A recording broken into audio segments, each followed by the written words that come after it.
allegiance to the flag of the United States of America and to the republic for which it stands, one nation, under God, indivisible, with liberty and justice for all.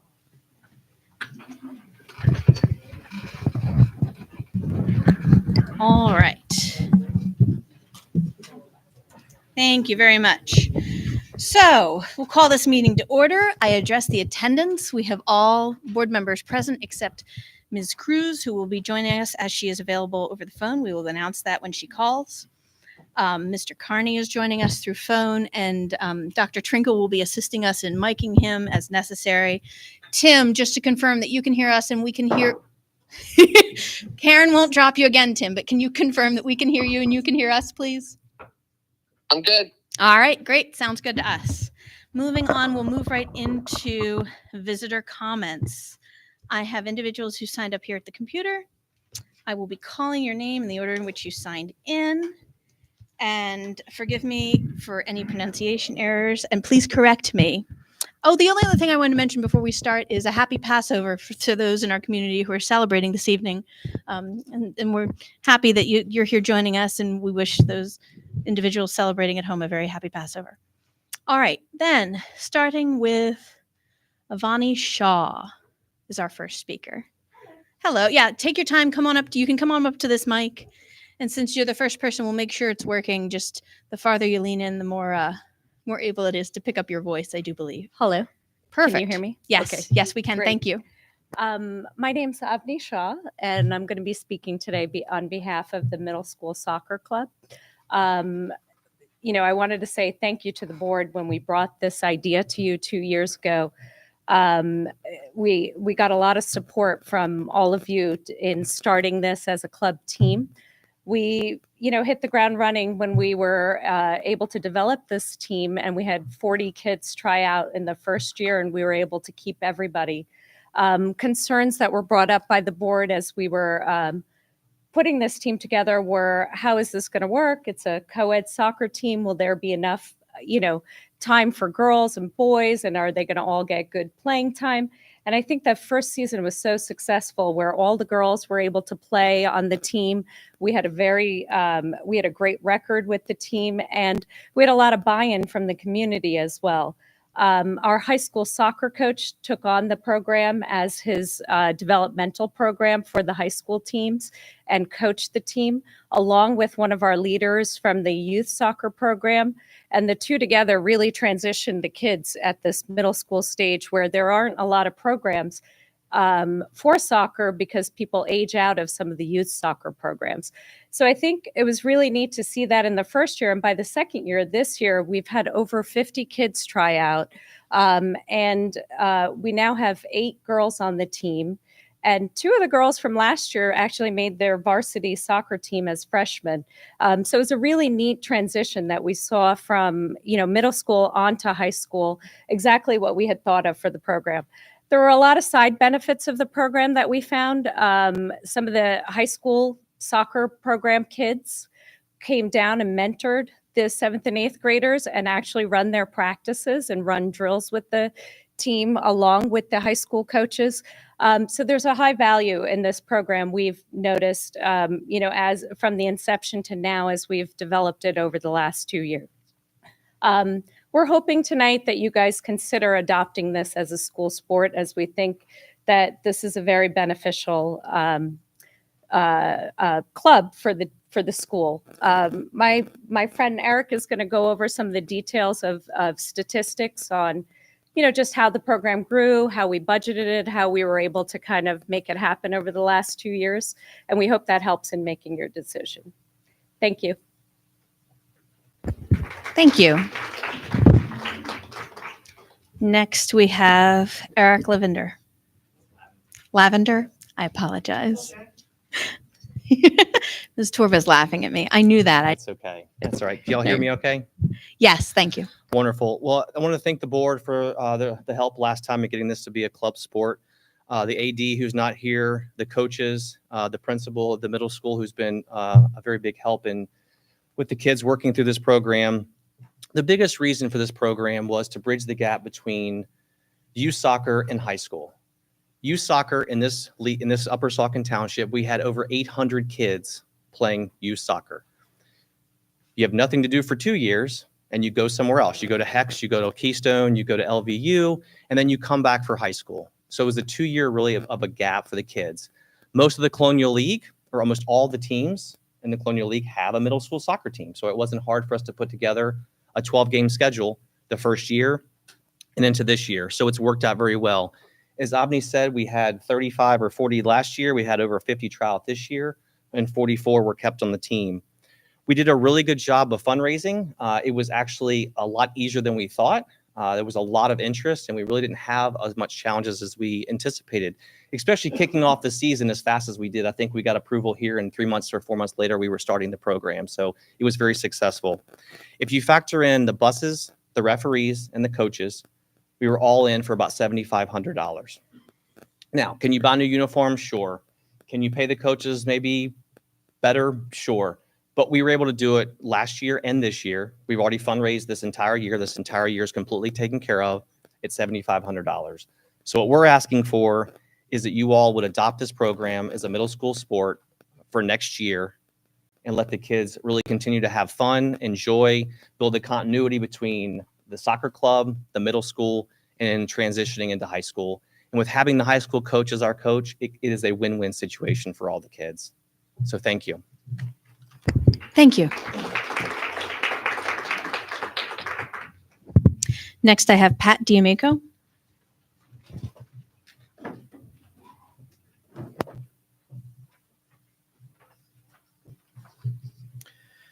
Good evening. My name is Pat D'Amico, and I'm a parent of a sophomore here at the high school. I frequently attend board meetings and support numerous activities, including sports, academics, and the arts.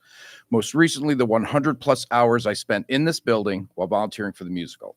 I hope that my commitment to this district will give credibility to my comments this evening. Allow me to express my sincerest apology to those in attendance at the last board meeting when the door slammed on my departure. It was not at all my intent to be disruptive, and I, in the moment, pushed the door thinking it was hydraulic, as half the doors here are. But nonetheless, I wouldn't have intentionally slammed the door, but I did. It was disruptive, and I apologize. Every person who contacted me immediately after the meeting knew I left because I had simply had enough of witnessing the way in which members of this board continue to treat their peers in this public setting, which includes interrupting, shouting down, belittling, and bullying. That is why I left. I'm now aware, however, that some people have been discussing and suggesting a very different narrative as to why I left. That narrative suggests that even though I'm a frequent attendee, I specifically attended the meeting and left because I was not supportive of girls wrestling. These accusations are disappointing, as those suggesting them never spoke to me. So let me be very clear. I support girls wrestling 100%. I'm also thrilled to learn that there's an existing surplus of money and a fast-track approval process, which is truly great news for the groups who have been waiting their turn for years, repeatedly asking for funding. It's also been suggested by some that my actions of unintentionally slamming a door are no better than the way in which board members insult, belittle, and bully their peers. Now, as someone that's attended many of these meetings, all I can say is I would disagree with that. If anyone is ever curious about my motives, please feel free to ask me. Anyone that truly knows me would say that I can respectfully listen, hear, and discuss, and that I focus on living my life with honor.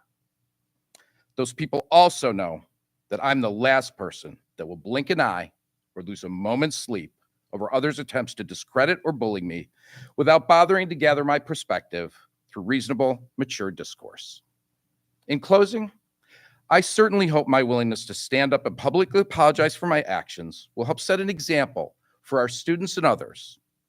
That example being that apologizing to others for our behavior, even when unintentional, is a way to demonstrate integrity, maturity, and class. Thank you very much. Thank you.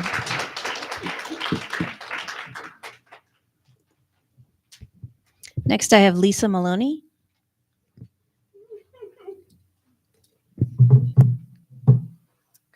Hi, I'm Lisa Maloney. district resident and parent, and I'm back here again to represent multiple parents to discuss funding for our arts programs.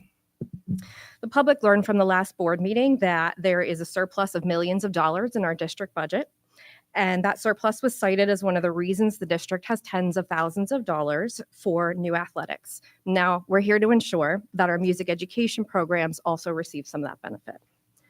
Community members have sent emails to this board in recent weeks and days to ask for support of music programs in our performance facilities. In multiple responses to those emails, Dr. Wayock responded that he supported the arts and noted there is a $57,000 balance in an account that he called Drama and Music. I did some research. There is an account that has $57,000 in it. Turns out that money is specific to high school theater. These are approximations, but about 10% of that money came from the high school budget, and about 90% came from ticket sales, concessions, and fundraising of theater parents.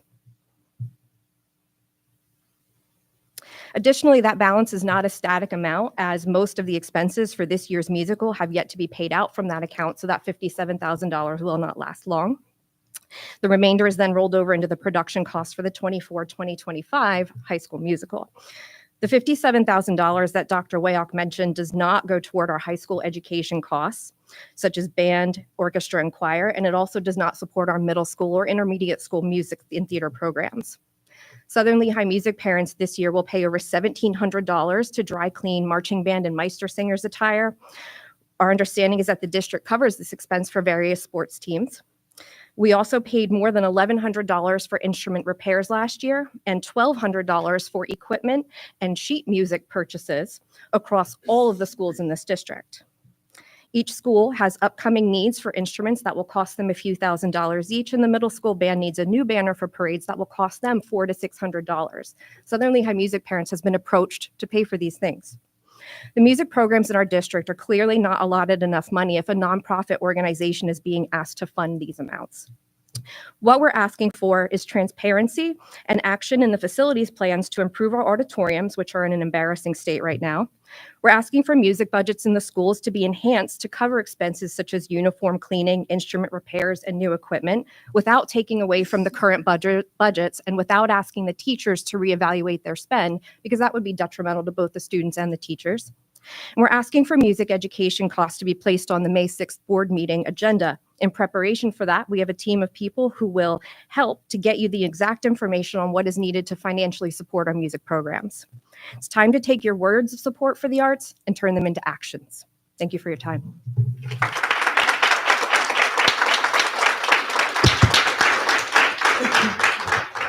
Thank you.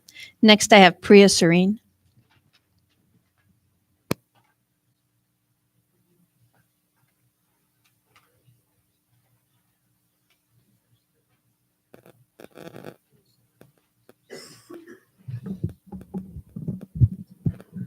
Good evening. My name is Priya Serene, and I have been a resident in the district for about 15 years and have 2 children at the high school. I wanted to revisit my earlier comments regarding the budget for the upcoming school year. My request is for a transparent budget that clearly indicates changes on an annual basis, particularly with regards to spending for academics and student supports. For example, when we hired Dr. Mahan as superintendent, one attractive feature from his past experience was the quality of STEAM programs that he added to the district. Where are we as a district with respect to this in particular? Our initial construction plan included STEAM-specific spaces in addition to the Arts Center. Given we were unable to fund this initial plan, have we been able to fund the sciences at a higher level, including labs in specific? We had the robotics team present to the board with clear limitations, including space. Have these been addressed at the facilities level? Because I have yet to see it on the agenda, including the most recent facilities committee meeting. Again, we need transparency regarding the building budgets. We know savings have been achieved at the expense of not replacing positions that have been vacated due to retirement. These positions had value, and it is clear from speaking with parents and students that there has been a decline in certain areas, including tech support. During my time on the board, I asked repeatedly regarding the arts, including further exploration of the Arts Center. Given the promotion at the last meeting of the existing fund balance and surplus, I would have expected for this to at least make a board agenda for discussion. There have been recent minor expenditures related to the theater, which are appreciated, but there is still a larger issue that needs to be resolved. Fellow concerned community members will further discuss some lower cost items which demonstrate the disparity between certain student activities. I am asking to at least place a discussion item on the next facilities meeting agenda with follow-up discussions and updates so that the public may hear them at the next board meeting on May the 6th. In addition, please recognize how your actions regarding girls wrestling with the associated costs come across to us in the public. We have other areas that clearly also need your support, including the swim team, for example, which has to rely on parents to pay for the return bus. The amount in question there is $3,764. I do believe having some transparency with regard to the planned spending on academics, the arts, which is also partially curricular, and support services would go a long way to promoting understanding within the community. Please recognize that even with fiscal responsibility, there could be greater consideration of other areas once you take a closer look. Thank you so much for your time.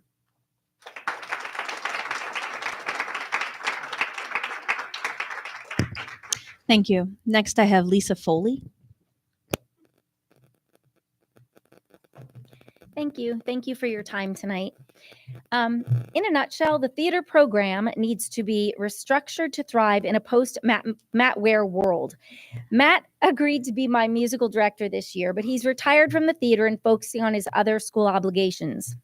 Matt and his entire family were involved in making the Southern Lehigh shows happen. His family spent hours sewing, creating costumes, props, and putting it all together. Matt knew the ins and outs of the lighting and sound equipment and was able to keep everything working for years. This man is a treasure to the school, and I'm not sure anyone understands the full extent to which he dedicated his life to this theater program. My budget for 2 shows this year included $10,000 to be used for lighting and sound only, and $7,000 from ticket sales the year before. The $7,000 was spent immediately on the rights and music for the Addams Family and curtains, with a whole set left to build. Donna and I hit junkyards and Facebook Marketplace.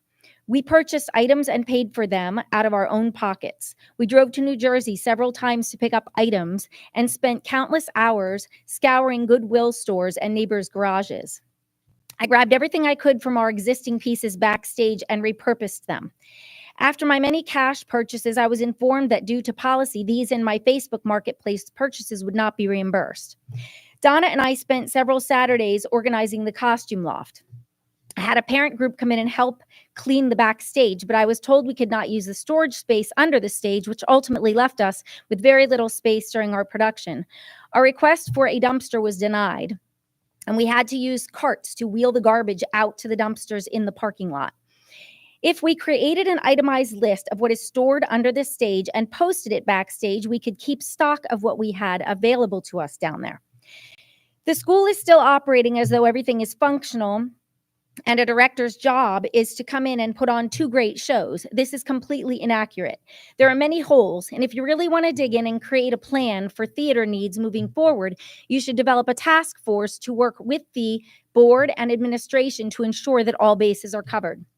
There should also be someone in the administration to serve as a liaison to the theater program. Due to time constraints, this position should fall under someone other than the principal. There were many instances where I felt as though I was bothering people by asking for basic needs in order to get the job done. You can't have a show if your equipment doesn't work. And yes, new monitors were ordered, which was great, but there was no follow-up. They were not delivered to the theater or to me. They weren't examined or unpacked. As a side note, once they were located by our school secretary, Donna and I unpacked them. There were no cables ordered with them, so they didn't function. My request for cables did not receive a response, so my sound technician borrowed some cables from Civic Theater in Allentown. This was 2 weeks before our show. We got them working, but at no time did anyone from the school come in to ask me if the monitors were good or to see if we needed anything else. To the contrary, I was told we needed to get out of the theater during Tech Week because the auditorium was needed for a meeting. That was 8 days before we opened. If you That could wrap should- up that your should comments. never happen to a cast during Tech Week. In addition to monetary concerns, there are support issues and organizational issues. This is why I'm recommending the board put together a task force of problem solvers who are familiar with our theater needs, and time can be taken to think things through instead of making quick fixes. I feel as though simple structural changes could go a long way if we take the time to thoughtfully dissect our issues. Thank you. Thank you.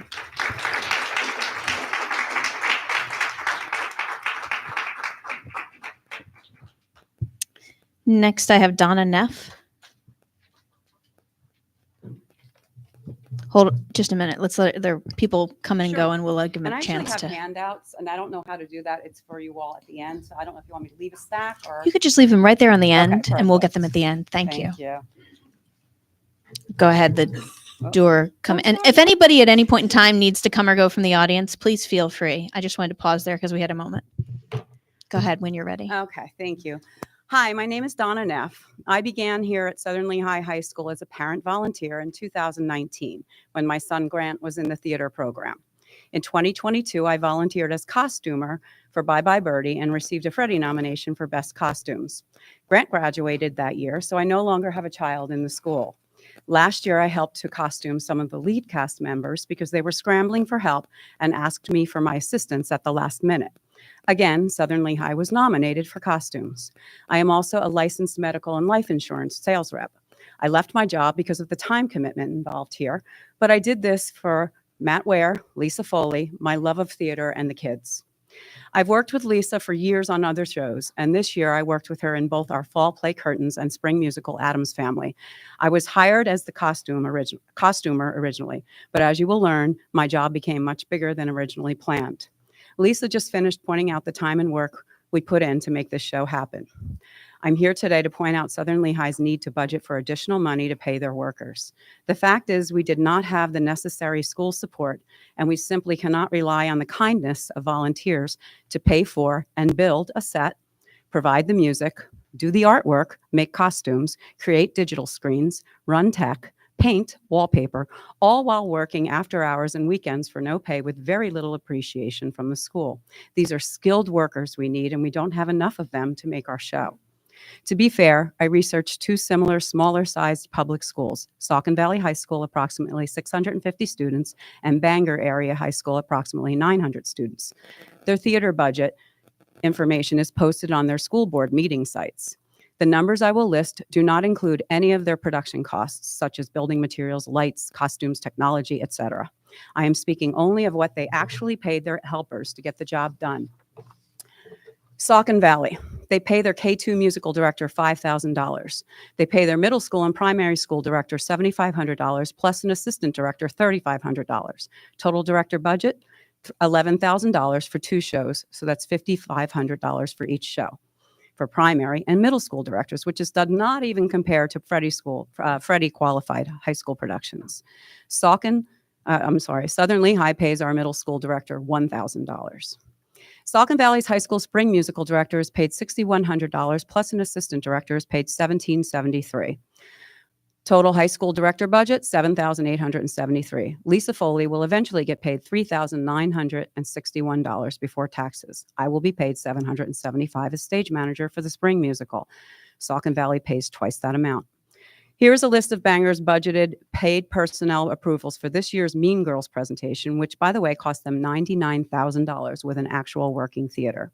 In order to remain within my 3-minute time limit, I am now passing my notes to Betty Gangweir, who will continue on my behalf. I will also pass out a printed copy of Bangor area grand total list, which comes to $23,300 compared to our grand total of $2,775. I did not include director salaries in these totals, so with exception to just paying a stage manager and choreographer, none of these other Bangor-approved 15 positions were paid by our school. Thank you for your time and consideration. Betty will continue next.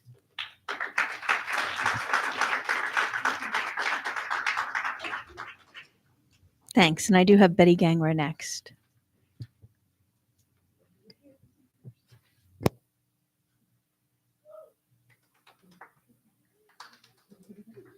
Hi. I have Banger's budget starting here, going off what Mrs. Neff said.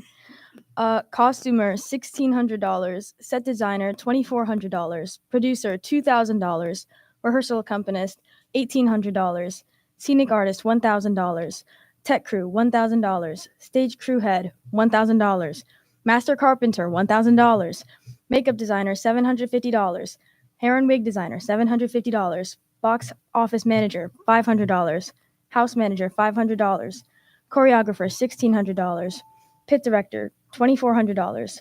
8 pit musicians at $600 each for $4,800. Finally, they pay student theater workers to help at $12.50 an hour, which was not included in the grand total of $23,300. Comparatively, Southern Lehigh will pay the following workers: choreographer, $2,000, stage manager, $775. That's Southern Lehigh's $2,775 compared to Bangor area's $23,300 on this list. They paid 15 workers compared to our 2 paid workers, Mrs. Neff as stage manager and Miss Emily as choreographer. So as for the rest of positions, Mrs. Foley and Mrs. Neff did 12 of those jobs with no additional pay. Some help from parents, but no help from the school. They worked 7 days a week. They scraped every penny at this job, which actually ended up costing them money in the end. In closing, our directors love theater and the kids too much to sit idle and let this happen again for the next year. So we urge Southern Lehigh to make changes and rethink, restructure, and rebuild how they're going to improve their theater and arts program moving forward. Thank you for your time.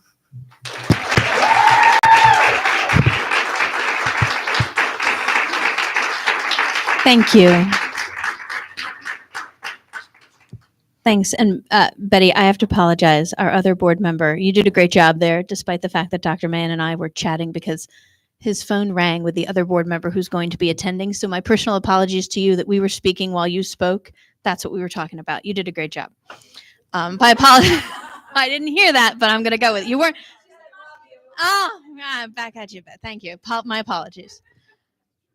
All right. So right now, I just want to say for the record, we do have Ms. Candy Cruz, another board member who is detained for a business commitment. And I just want to verify that, Ms. Cruz, we can hear you and you can hear us, correct? I can hear you just fine. Thank you, Ms. Gaiman. You're welcome. Could people back there hear her? Okay. She's mic'd well. Thank you for the thumbs up. Okay, great. Moving on. I'm going back to my visitor comment sheet. Next, I have Paul Diebel. I'd like to, given the number of people signed up, I'll defer my comments to another time. Thank you. Okay, thank you, Mr. Diebel. Moving on to Julie Bird.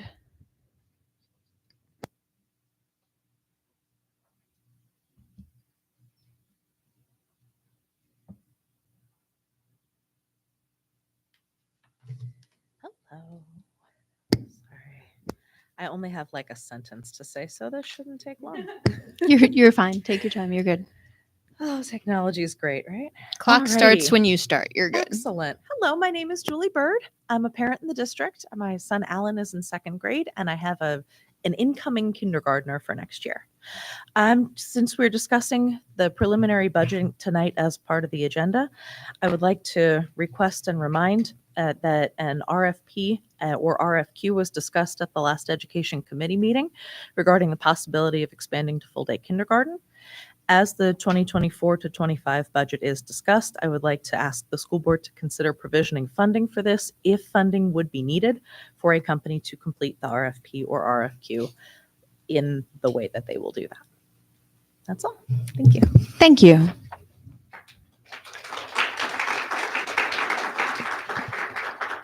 Next, I have Ava Lindley.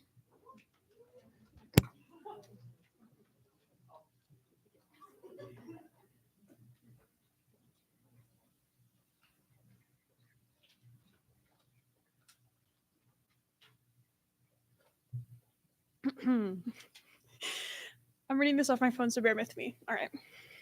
Good evening. My name is Ava Lindley, and I'm a senior at Southern Lehigh and an active member of the marching and concert band, full orchestra, Meister Singers, and theater. To say that the Southern Lehigh Music and Theater program has changed lives would be an understatement. As someone who's graduating this year, I may not be personally affected by the budget, but I want to fight for this program anyway so that my friends, many of them who are sitting among us tonight, can have the best 4 years that they possibly can have.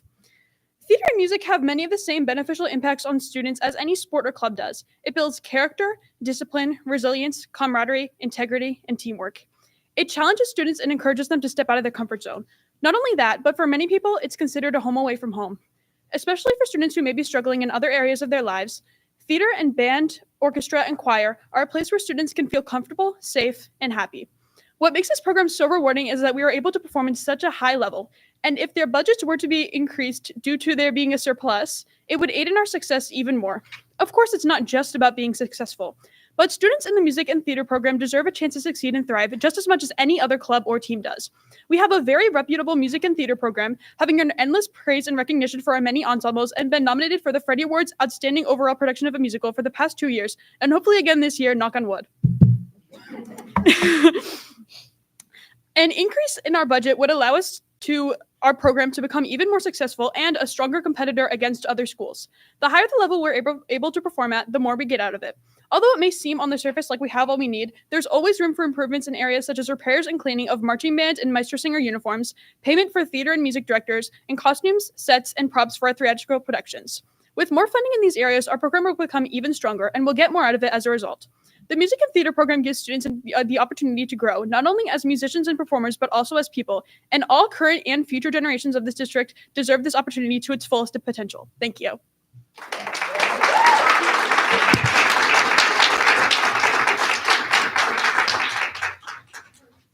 Thank you. And the last speaker I have signed in here is Christine C. Schultz.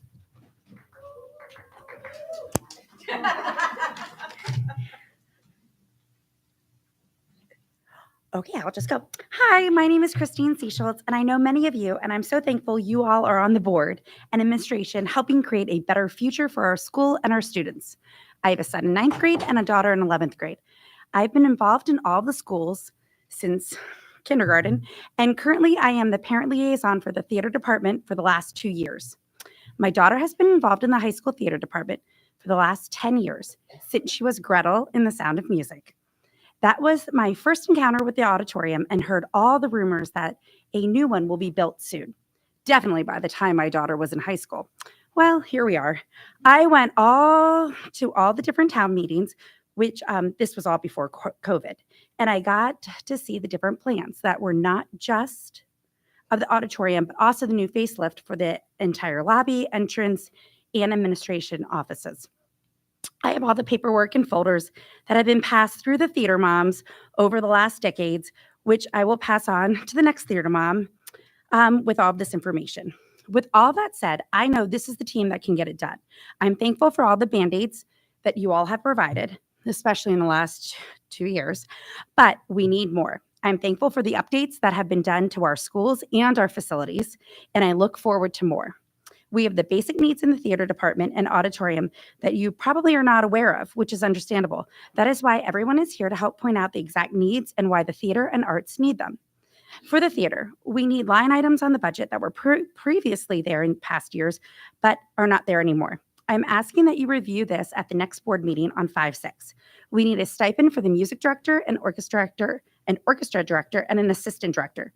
The music director and orchestra director were always in the budget until the last 2 years. I am an auditor, so I've looked through all the board meetings. And I don't know why they were dropped. It is a musical, so hence we need a music director. I believe we were one of the only schools in the Lehigh Valley that did not use an orchestra this year for our musical. So hence we need an orchestra director for our musical. In addition, Mrs. Neff gave comparisons of salaries of other similar schools. We need to raise the stipend pay for all of our directors so that we are competitive.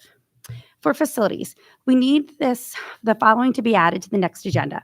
We would like the following fixed, but also we would like in the next facilities agenda a 5-year plan on when the new auditorium will be constructed. It was discussed last week or 2 weeks ago that they've been looking at a 5-year plan. So that's where I'm getting this from. I looked at the facilities minutes and it has not been formally discussed this year. And I would like it to be. For the facilities, we need the following: new paint and wallpaper. The wallpaper is from the 80s and is falling off. There's chips in the walls, which we can see when we get our professional pictures done. And obviously it's falling off. I was told though that will be done hopefully this summer. So that's wonderful. New spotlights. Oh, I know. It goes faster, doesn't it? So fast. I didn't even look up. Oh. If you could wrap up, if you could just wrap up, find your concluding. Okay, in conclusion, we're asking for these 3 additional things. I can email this to you and a couple items for the theater for the next 5-6 agenda. I just know you guys are the team that can get it done because you guys are getting so much other stuff done. So thank you, thank you, thank you. I do not envy your positions at all. So thank you.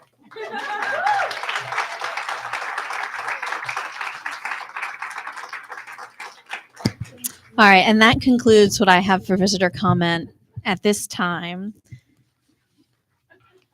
Moving on in the board agenda. Yes, and by all means, at any point in time, if you need to come or go, please do so. I have an executive session summary.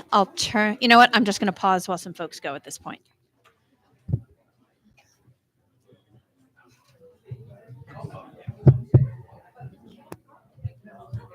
Nobody wants to hear my report. Nobody wants to hear the poor school solicitor.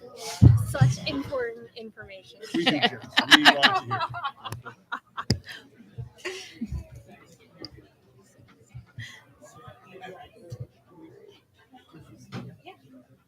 hear. You're good. There's usually a box over there too. Alrighty. I'm gonna just give some time for folks who are leaving now to file out. If at any point in time anyone else would like to come or go, please feel free. And if anyone right now feels like they're sitting in a... All good? Yes, I'm good. All right, perfect. All right, we're making sure our board members can still hear and be heard. All right, at this time, I would like to turn the floor over to our solicitor, Jessica Moyer, to give our executive summary. We're apologizing for dropping board members on their heads through cell phones. We're all good, though, for giving our executive summary report. Thank you, Ms. Gaiman. On April 2nd, the Facilities Committee held an executive session to discuss potential litigation. On April 8th, the full board held 2 executive sessions prior to the board meeting and during to discuss a student issue, ongoing negotiations, and a personnel matter. On April 16th, the Negotiations Committee held an executive session to discuss contract negotiations. And tonight, prior to the board meeting, the full board met in executive session to discuss a personnel matter. Thank you. Thank you, Ms. Moyer. Moving on, can I have a motion to approve the board minutes of March 25th and April 8th? So moved. Second. I heard Ms. King and Dr. Wayak. Thank you. Any questions or clarifications before we vote? Seeing none, all those in favor? Aye. Aye. Opposed? Abstentions? Thank you. Motion carries. Next, I'll turn the floor over to Dr. Mann for the superintendent's report and district updates. Thank you. Thank you, Mrs. Gaiman. And before I begin, we're going to move the agenda slightly and have our student report for tonight, our student board representatives. And tonight we have with us Natalie Fazio and Stephanie Gordon. So if you would come up tonight. Shannon. I'm sorry, Shannon.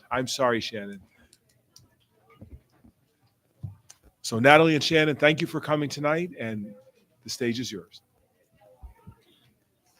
Good afternoon. My name is Natalie Fazio. I, along with Shannon, were asked by admin to be the student representatives tonight. I'm a senior involved in teen counseling and editor-in-chief of the high school's yearbook, and I'm very much looking forward to graduation. To start off, for LCTI, there's 10 Lehigh Career and Technical Institute students who won medals, positions, or recognition on their outstanding performances at this month's state conference in Lancaster, PA. They were among 62 competitors from LCTI who participated in the 45th annual Penn HOSA gathering held March 13th through the 15th at Windtime Resort and Convention Center. Lindsay Corsi placed third in the CERT skills event. Lindsay is a criminal justice student at LCTI, and due to her strong performance in Lancaster, Lindsay has the opportunity to travel to Houston, Texas this summer for the HOSA International Leadership Conference.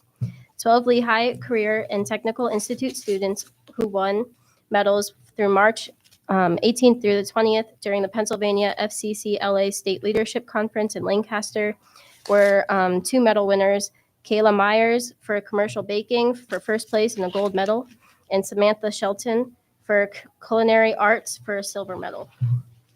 On April 3rd through the 5th of 2024 at the Skills USA Pennsylvania State Leadership and Skills Conference in Hershey, PA, Senior Kendall Swager, Health and Medical Services, won a bronze medal in the Health Knowledge Bowl. And on April 8th through the 10th of 2024 at the Pennsylvania FBLA State Leadership Conference in Hershey, Richard Lance, a Southern Lehigh High School senior, placed 8th in the Financial Services and Financial Technology.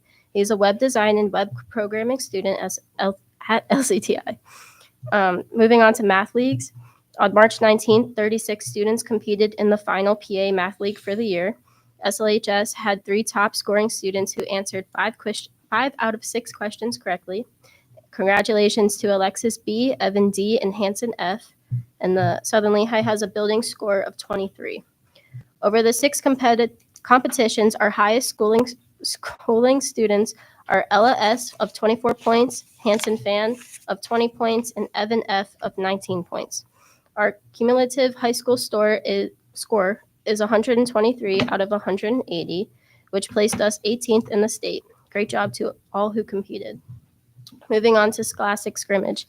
The following students competed at the CLIU number 21 academic tournament on Friday, April 4th, and made it to the semifinals. Owen Cobb, Matilda Snyder, Jiwoo Shin, Ella Schindler, Luca Sciarantino, and Avantika Jory. Sorry if I butchered those. Great job representing our school at such an intense competition. Finally, with journalism, we want to congratulate junior Alexis Burns, who placed first place in the state category of news writing at the Pennsylvania School Press Student Journalism competition at Penn State University. While we have had a handful of state finalists in the school, Alexis is the first journalism student to earn this achievement. So congratulations to her. Hello, my name is Shannon Gordon. I said before, I am a high school senior. I'm our design editor of the yearbook and an art student. And I actually designed the cover for the program of studies this next year, so that's super exciting. To continue on, the music department has some recognition to share. Southern Lehigh School District has been honored with the Best Communities for Music Education designation from the NAMM Foundation for its outstanding commitment to music education.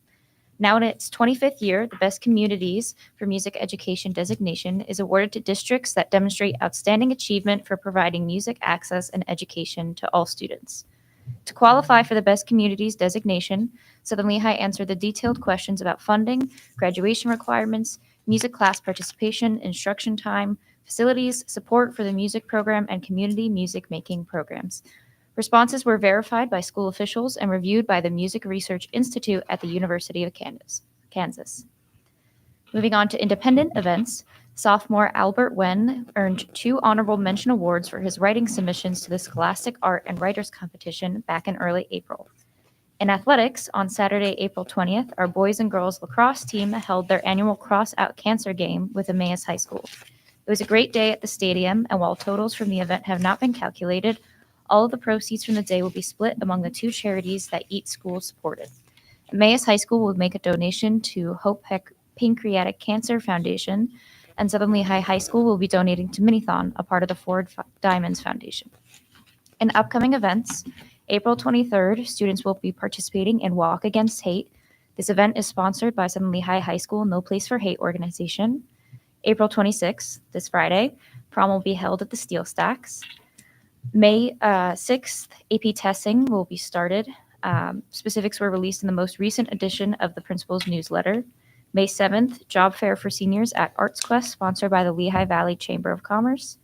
May 17th to May 22nd, spring key testing will start with Algebra 1 testing on May 17th and May 20th. Biology and ELA testing on May 21st and May 22nd. On May 21st and 24th, senior final exams will start. Specifics were released in the most recent edition of the principal's newsletter. And on May 22nd, senior award ceremony will be held for academic and athletic students. May 27th, there are no school for students because of Memorial Day. May 29th, senior obligation day and senior breakfast. May 30th to June 4th, underclassmen final exams. And May 30th to May 31st is graduation practice. And May 31st is our actual graduation. And that is everything from the student representatives. Thank you. Thank you. Thank you very much. Thanks. And you all have very busy, good. I'm glad to see your busy schedules. Thank you very much. Bye. All right. Oh, thank you. It's still superintendent's report. It is, Thank you. yes, it Thank you. is. And of course, it's always a step down from the students. But rather than putting together a presentation tonight and talking to the board, I thought I would put together an outline more in an effort to gain feedback and talk kind of with the board to have a conversation. So I put it on a blue sheet so we can kind of follow along. And the first topic I want to address is on tonight's agenda, our dual enrollment agreement, that the proposed dual enrollment agreement with Cedar Crest College. And we've very much expanded the number of dual enrollment agreements that we have, and have greatly expanded the number of students who have taken advantage of these agreements. And this is another step along the way. Now, Cedar Crest College, our neighbor up the road, is an all girls or largely girls college. And our purpose here is that in this particular regard, in this dual enrollment agreement, our interest is that Cedar Crest College has partnered with a group called TEL Education. And while the courses are offered through Cedar Crest and have Cedar Crest grant credit, the courses themselves are offered by this company that has multiple affiliations with universities across the country. And they provide online courses, a list of which we would put available for our students. And this is exciting because the cost of the 3 credits is $450.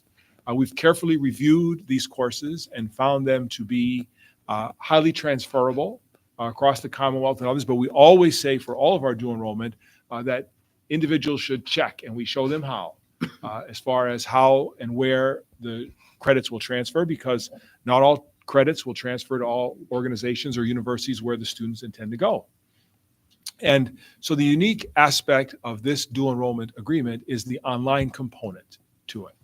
And this is really why I call it to the board's attention, because on one hand, it is, I think, really exciting for a high school student to be able to take an online class that would count toward credit for high school and also count for online credit, for college credit, if for whatever it is their goal for, say, a general elective.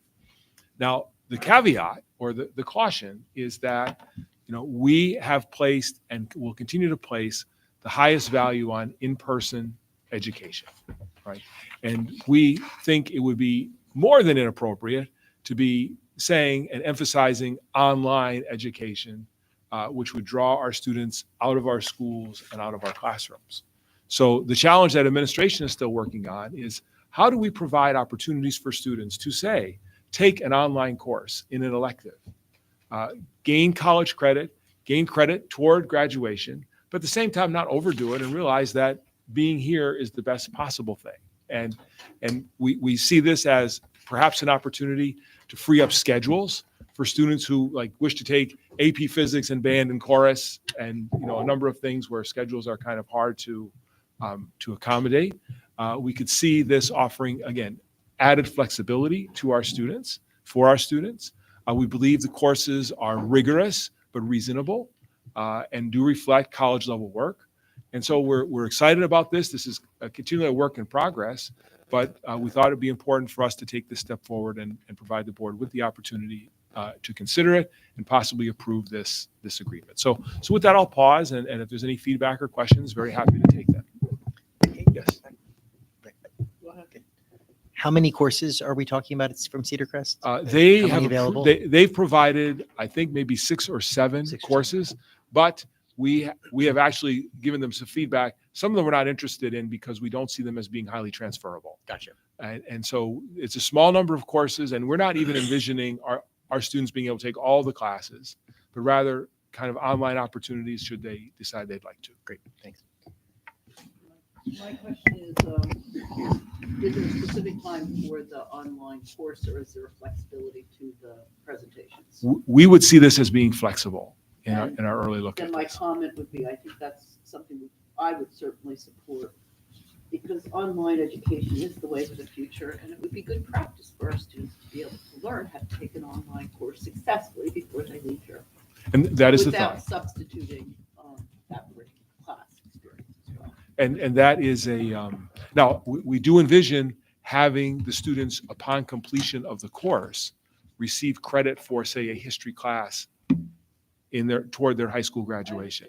Yes, but we agree that some students are likely to encounter at some point in college the possibility of an online course, and having this experience might be good for them.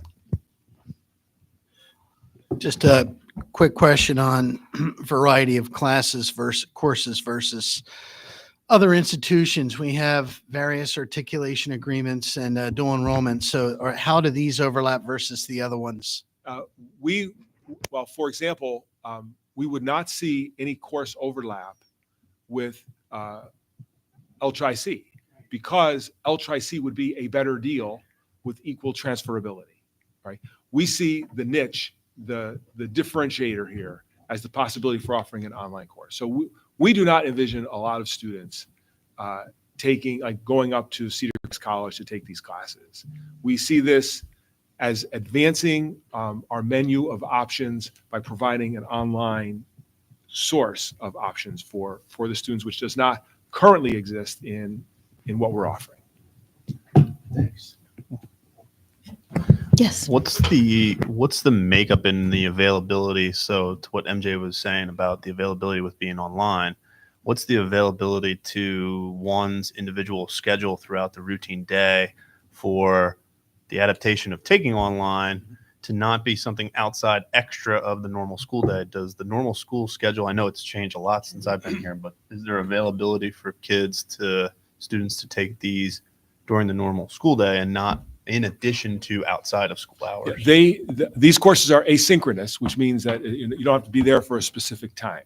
So in that respect, there is flexibility, right? We could easily see a student taking this course during a study hall.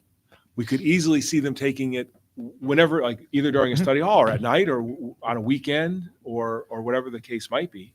And we could easily see a student, as many of our students do, wishing to take a different course, take advantage of a different course here that they might not otherwise be able to because of scheduling conflicts, and pushing an online class to take on their own if they decide. So we view this as a maximum amount of flexibility for students, and we in no way want to demand that students have to take these courses or anything like that. If it makes sense for the students, then we kind of think that it might be something we could work in, recognizing that we do not want large proportions of our kids out taking online classes instead of being in our classroom where they get the greatest value.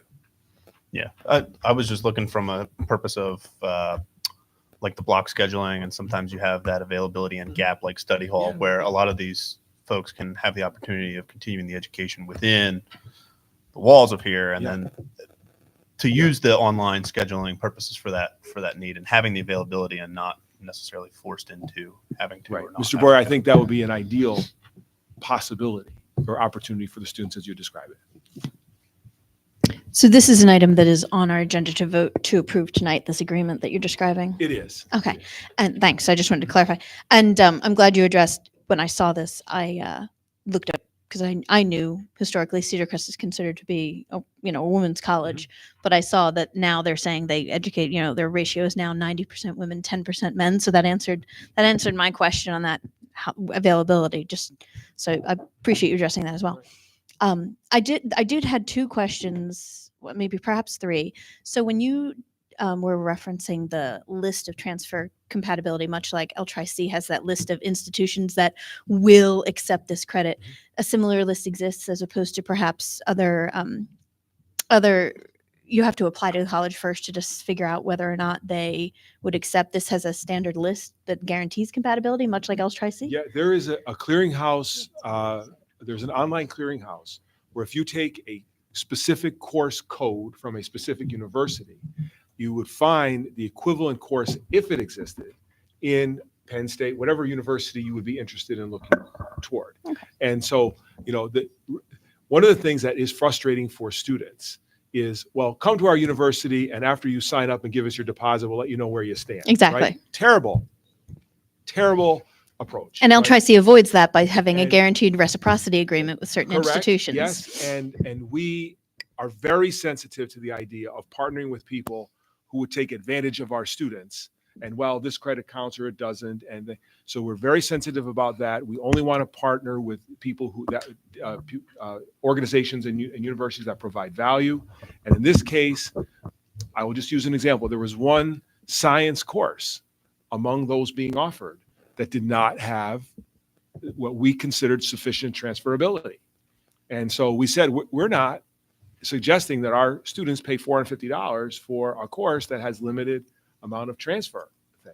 But we found the other courses, yes, seem to be highly transferable.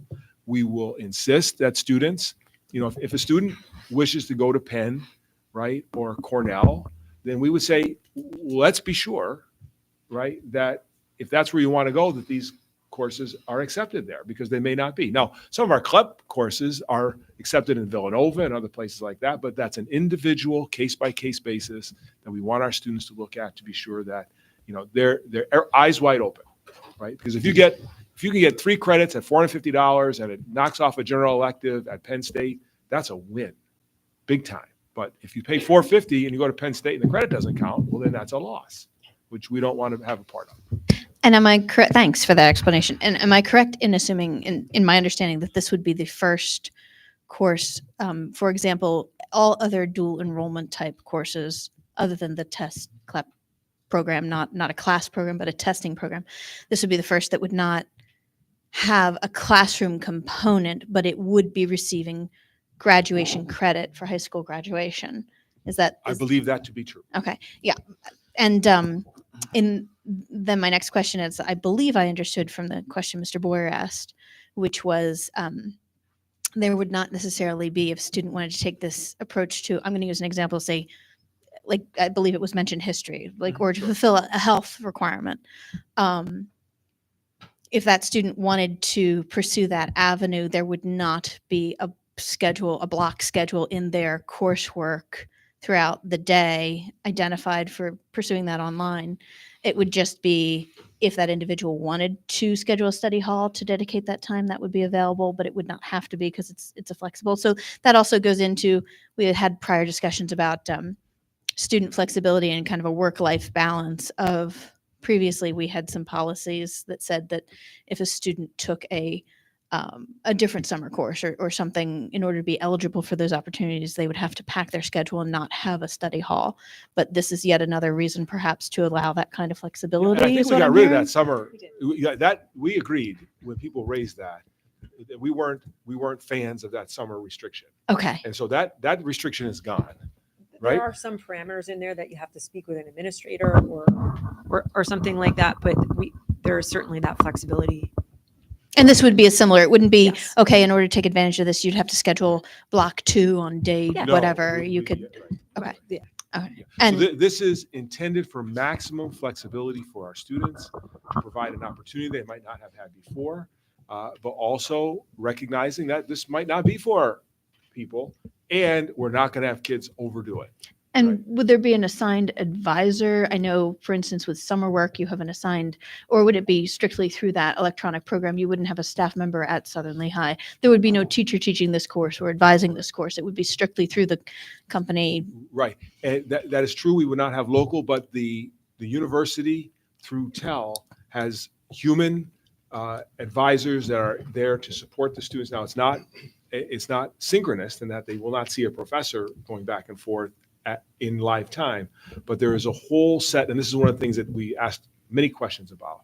There's a whole set of supports for students within the framework of this course with Cedar Crest and this TEL outside organization that work to support the student. Oh, thanks. I just want to make one clarification for those of whom are listening. Although the particular class may be transferable as a credit to the university or college, that particular course should be analyzed for degree degree requirements, because you could have a particular class that is similar but not exactly the same, and it may not be applied to that degree. It will be a credit then. So that's, I think, an important thing for people to know. You've got to check that out before thinking that it would go to a particular major with a requirement. And Mr. Mon, I would not only agree with that, I would amplify that point, where if a student is, for example, going to be a math major or a chem major, right? If they can get online credit here or dual enrollment credit, they should maybe get it, but still take that class in college, because we want to be very cautious. The best and most successful students in dual enrollment will use the dual enrollment classes to knock off the many general electives, all right, to get them out of the way so they can focus on other things. But there is a danger in taking dual enrollment courses to supplant core subjects within a major, because that's where it can be very challenging. So absolutely, we would agree with that point, and that's a message that we send to our students. I would be interested in seeing that course catalog that is being offered and how it aligns with our graduation requirements, probably piggybacking on what Mr. Mondo is bringing up, because that opens up a whole new way of how our students can meet their graduation requirements, and having a hand in criteria and seeing those courses that would be in that course catalog. Yes, and we will get those to you. If they're not in the agreement, which I'll have to double check, we will get them to you, and I think there's about 6 of them, and we've cut that down from the Cedar Crest agreement has a list of I think courses in it. But we could do course descriptions and get all the detailed information to you on that point. So the list that appears on the agenda tonight is the list that the administration recommended to put through tonight, but there is a further list of courses that for one reason or another was not That's correct. recommended. Yes. All right. Okay. All right. So moving on to if there are no further questions, moving on to professional staff hiring process. So first, I want to begin, and this is a kind of a preview to Mr. Pepe's presentation tonight, is that as we have looked at those individuals who are retiring, we do not foresee any elimination of professional staff this year as we go into the next year. So, very often we'll come to the board and say, look, we see an opportunity to consolidate a class, or for this reason or that. We do not have looked at it very carefully. We do not see any circumstances where it will not be necessary to fill a position that is being vacated by retirement.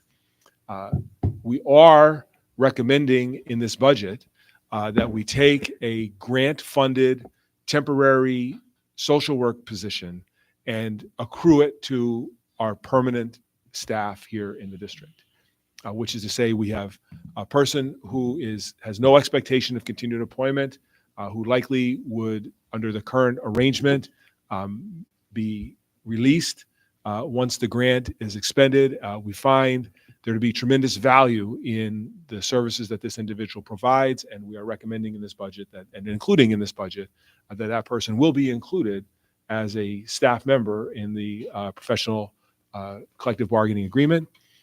We believe that we have some grants where this will run for a year or two as far as funding, but we want to have that obligation ourselves because we believe it is a core program. So we will find in our total staffing likely a +1 from this year to next with the we leave open the prospect of potentially having to add elementary staff depending upon what we discussed at our last meeting, which would be once we break that 26 number, we're going to split into 2 sections, which, and with respect to budget, we are prepared to do that after we pass the budget, because again, as summer goes on, we're going to pass our budget in June.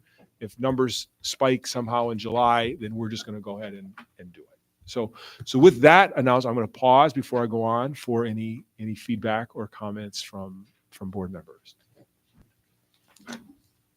I had one, but I'll let anyone who want to go. Thanks for that. Thanks for that update. So, in other words, the +1 you mentioned would be a social worker added to our social emotional, like our school's counselor staff. In other words, will remain the same, even though we had a retirement. That retirement will be replaced, and in addition to that, we will also be adding a social worker to the. Is recommended that we will be adding a social worker to the staff to support those efforts as well. That is correct. Now, the social worker is physically here. Correct. Right. It would just be on our payroll as opposed to through through a grant funding. And we would have a commitment to that person to stay. Yes, adding a And, position. and I'm going to agree with replacing the school counselor with a little asterisk. Okay. And that is, we will absolutely, positively have a school counselor at Liberty Bell Elementary, which is where the vacancy exists. Okay. We are currently in discussions about whether the new position to the Student Services Department will be a school counselor or a social worker, right?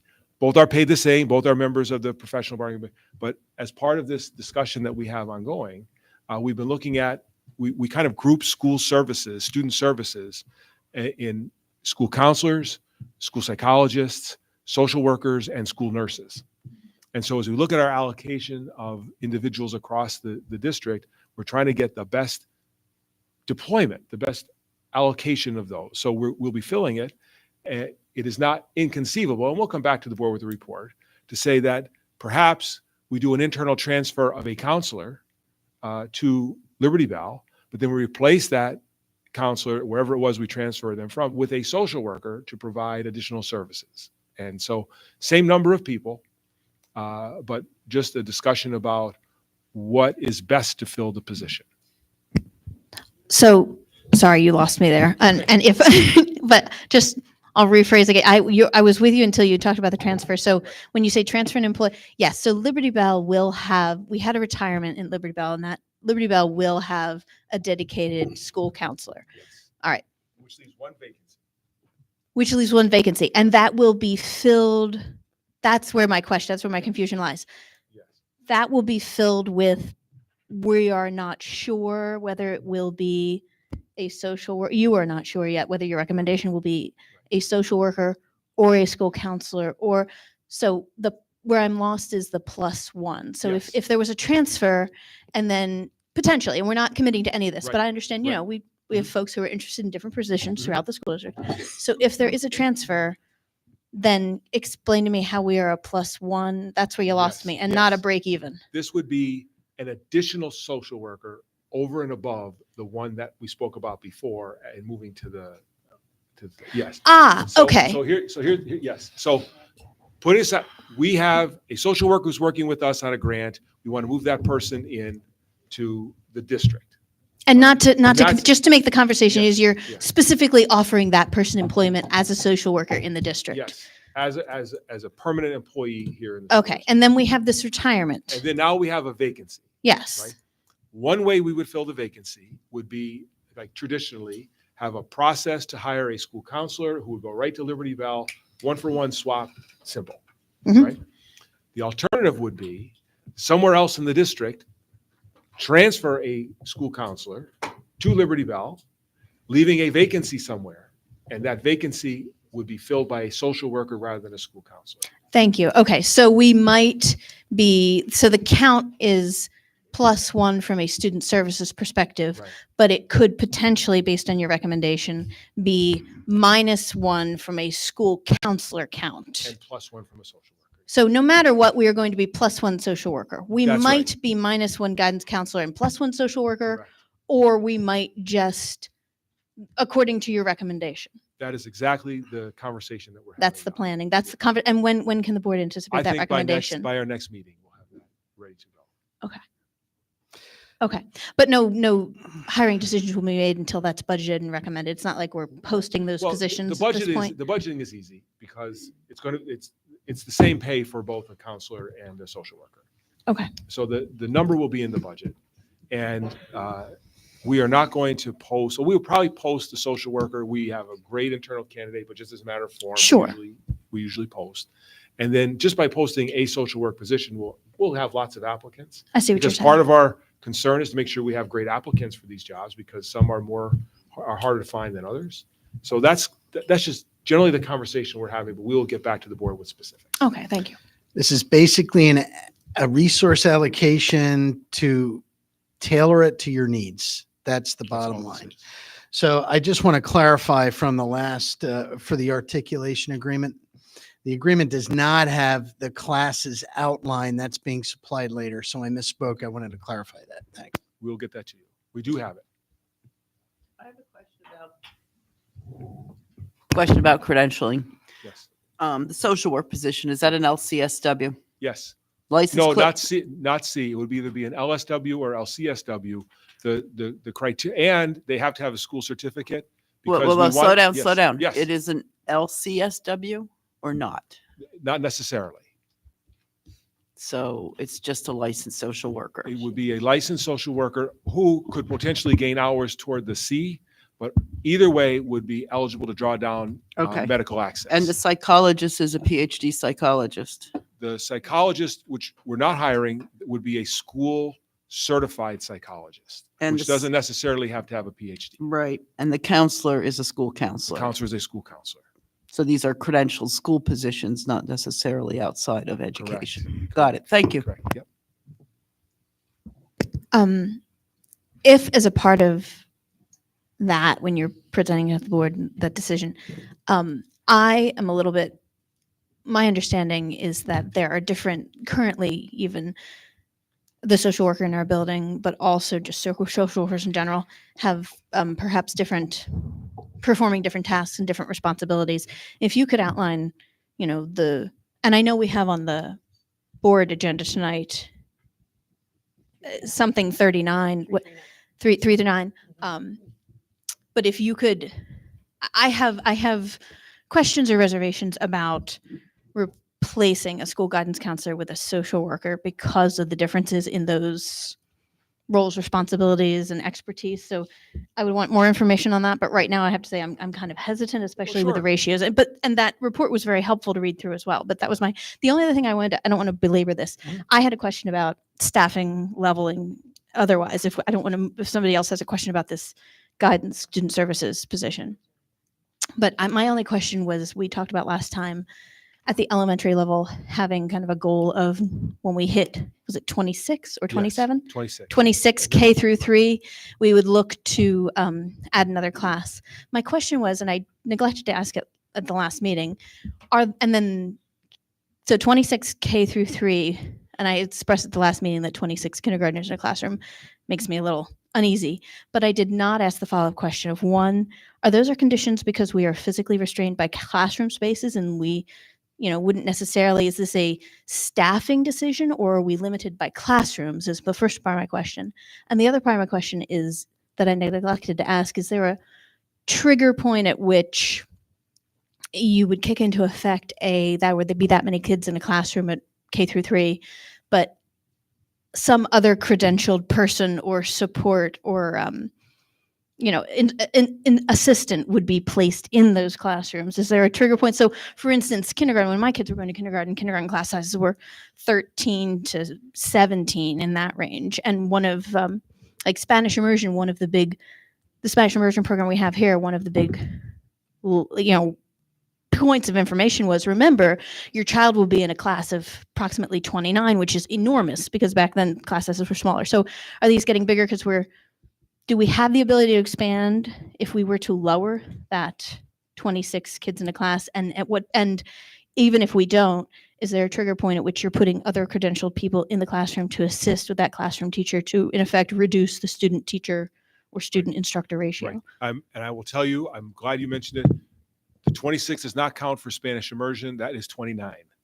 All right. So, or 30, because that's how many people wanted to get in there. And for us to lower that down, then that would mean kids can't take the program. So Right. And that is very, you Uh, enter into that of your own, free will, choose to participate. right. I would just brought it up because when, eons ago when my kids were going through, that was maybe a bump in class size between a Spanish immersion and non of 8 to 10 kids. That was a huge jump. And the 20, I came to the 26, not really related to facilities or anything. It was just educationally, that's where we just thought it would be a good line of demarcation to say the class size is a little big for there. We need to do something, right? Now, if we get a huge influx of students, particularly at Liberty Bell, and we have to create 2, 3, 4 classrooms, then that could be problematic, which would require us to have to look maybe up the hill to Hopewell for what spaces they have there and kind of make adjustments. But that's typical of what we have to do. So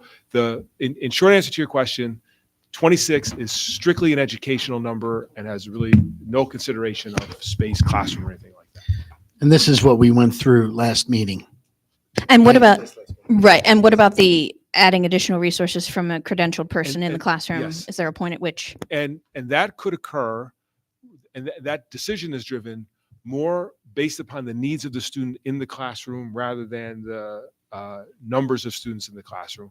For example, a class of 26 might have very little or no assistance, whereas a class of 14 might have quite a bit. And all of that is driven by our professionals who kind of review this and provide services and staffing based upon the student's needs. Sure, and 504 and IEP, but I was just curious if at a kindergarten level, if there's a point at which we're putting other instructional assistants in there. And I'm hearing based on individual student needs is how the decision is currently being made.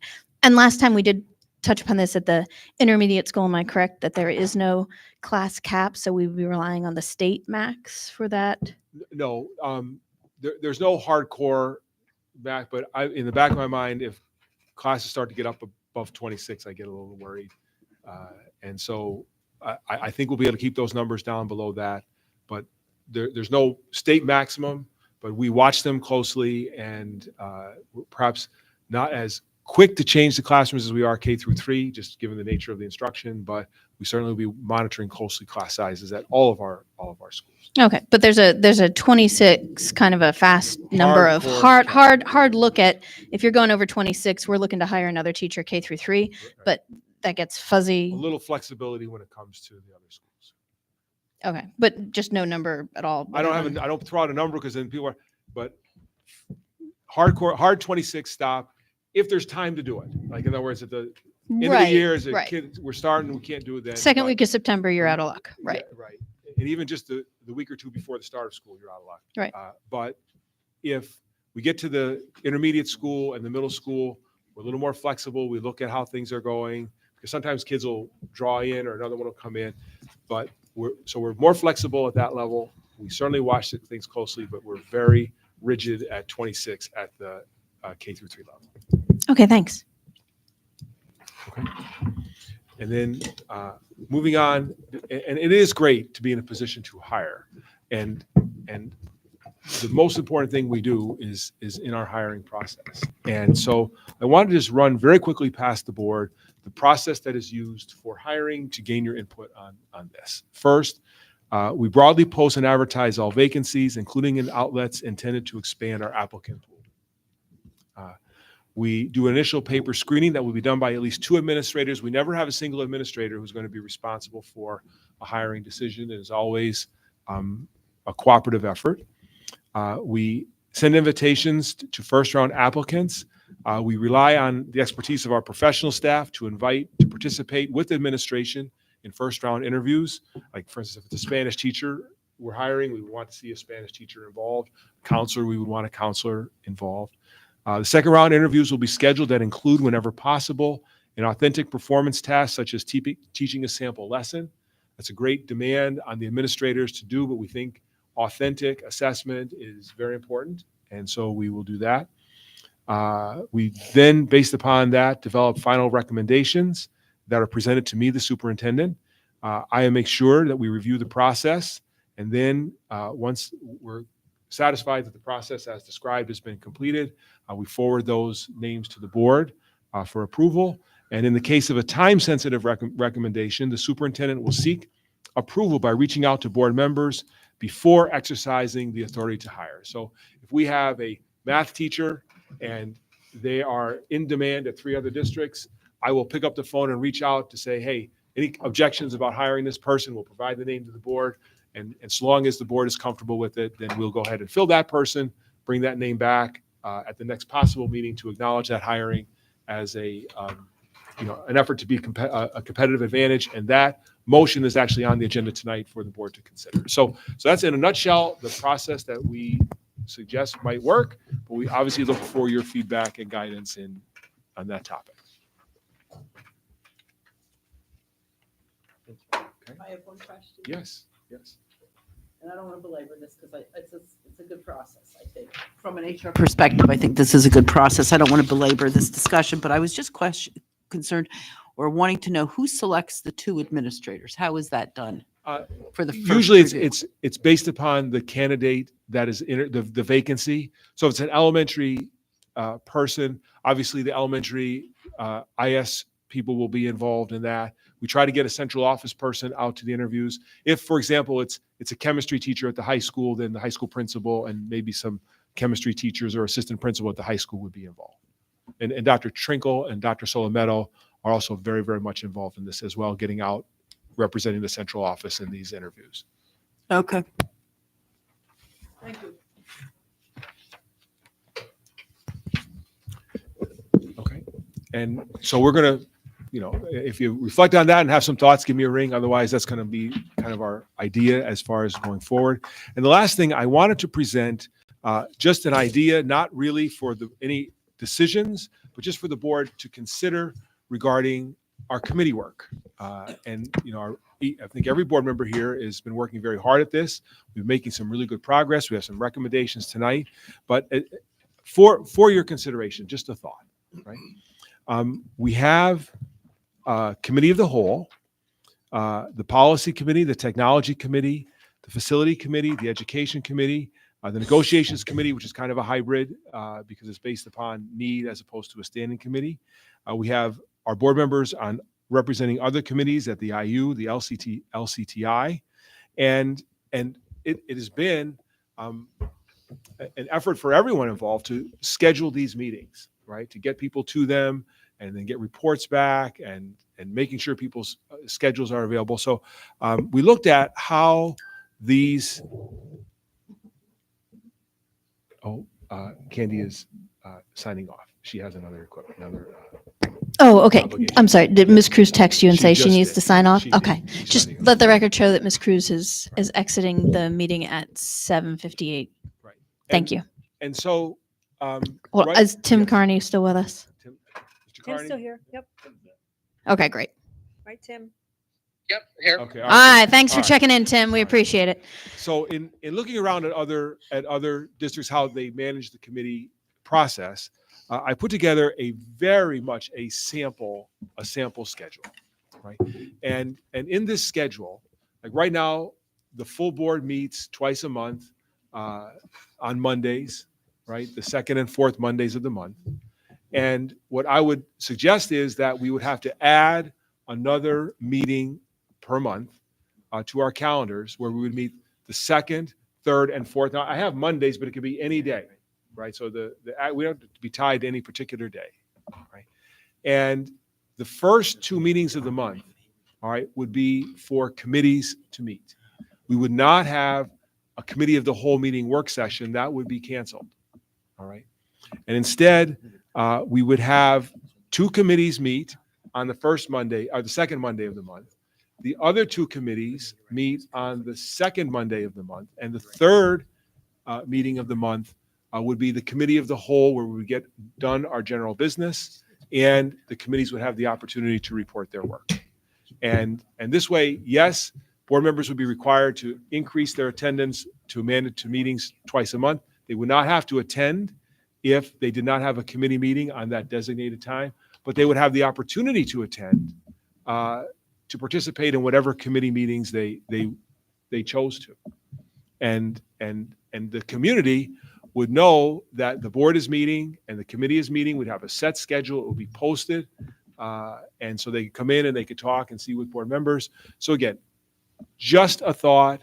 that might facilitate the scheduling, be a little more predictable in the scheduling, and limit, because right now people are spending, board members especially, a lot of time doing committee meetings and board meetings in the month, and this might, I think, focus the effort and perhaps reduce the total number of hours on a predictable schedule. So again, for your consideration, for any discussion tonight, and I just thought I would throw that out for the board's consideration as we move forward with this work.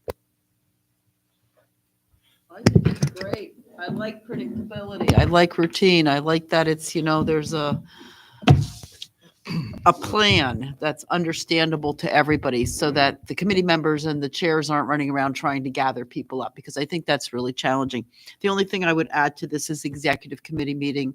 We would lose an executive committee meeting every month. So we would only have one. So what we might want to do is extend that for 45 minutes and start at 5:45 instead of 6 o'clock. That's my only suggestion. Emily. All right. Anything else on that point at this time? And something for consideration that we'll all have to look at and consider. Yeah. My only other comment would be, I'm not sure if all of these committees are absolutely necessary. I mean, I understand the facilities, the policy, negotiations, obviously. The education committee, I think that's something that probably should be the committee of the whole. And I'm just not 100% sure that the technology committee is absolutely necessary.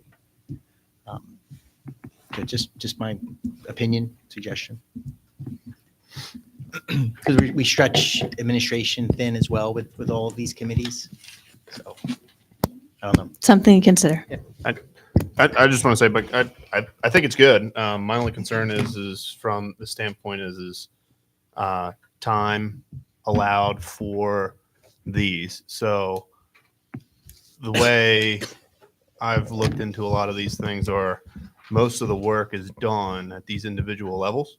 And then you come to your first board meeting of the month, provide the report out, and you go right down through the list, prepare everybody. Now you have 2 weeks of preparation before vote, and all the information's present. You have plenty of time, ample amount of time to review. And then we come to the final board meeting of the month, and we roll right down through the list. Boom, boom, boom, boom, boom, versus having long, drawn-out conversations. Let that conversation happen at the individual committee levels and at the working level, and then streamline as you go further along to where the information is very abundant. You work through all the solutions, you provide it, take feedback, solicit feedback, move it to vote, or if you don't move it to vote, you go back and work out the kinks and then come back through. Yeah. And I think that's sort of what we would like to see here, and try not to duplicate the committee work at the work session. I mean, it's not really a work session. We changed it to just a regular meeting, but try to avoid that duplication to streamline the work that the board and the committees are doing. So again,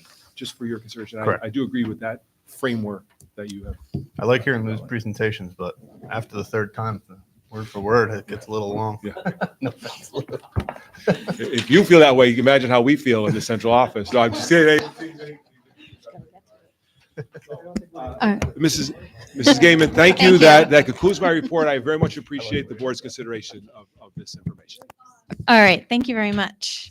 Moving on, I have, could I have a motion, please, to approve May 31st, 2024 as the commencement date with graduation ceremony scheduled at 6:30 at Stabler Arena on the campus of Lehigh University. I have a motion to that effect. I'll move. Thanks. Thank you, Mr. Mon. Second, Mr. Boyer. Thank you.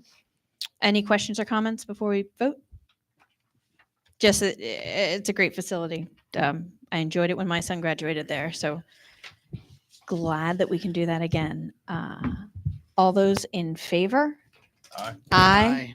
Aye. Opposed? Abstentions? Motion carries. Moving on, we have under Curriculum, Student, and Staff Services, we have item A, the dual credit agreement previously discussed between Southern Lehigh and Cedar Crest College.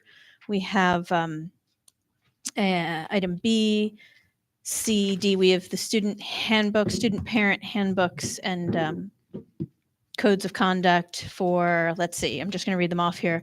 The elementary IS student handbook, middle school code of conduct, high school handbook, middle school athletic code of conduct, high school athletic code of conduct,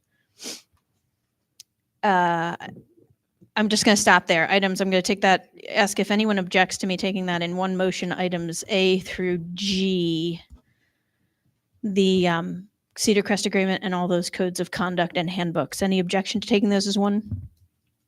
Emily, I'll make a motion A to G to approve. Thank you, Mr. Carney. Appreciate it. Can I have a second? Thank you, Ms. Torba. All right, now any questions or commentary on any of those items? Yes, Dr. Wyok. So the middle school handbook lists, I think, wrestling. It doesn't list girls wrestling. Now that there's approved girls wrestling and boys wrestling.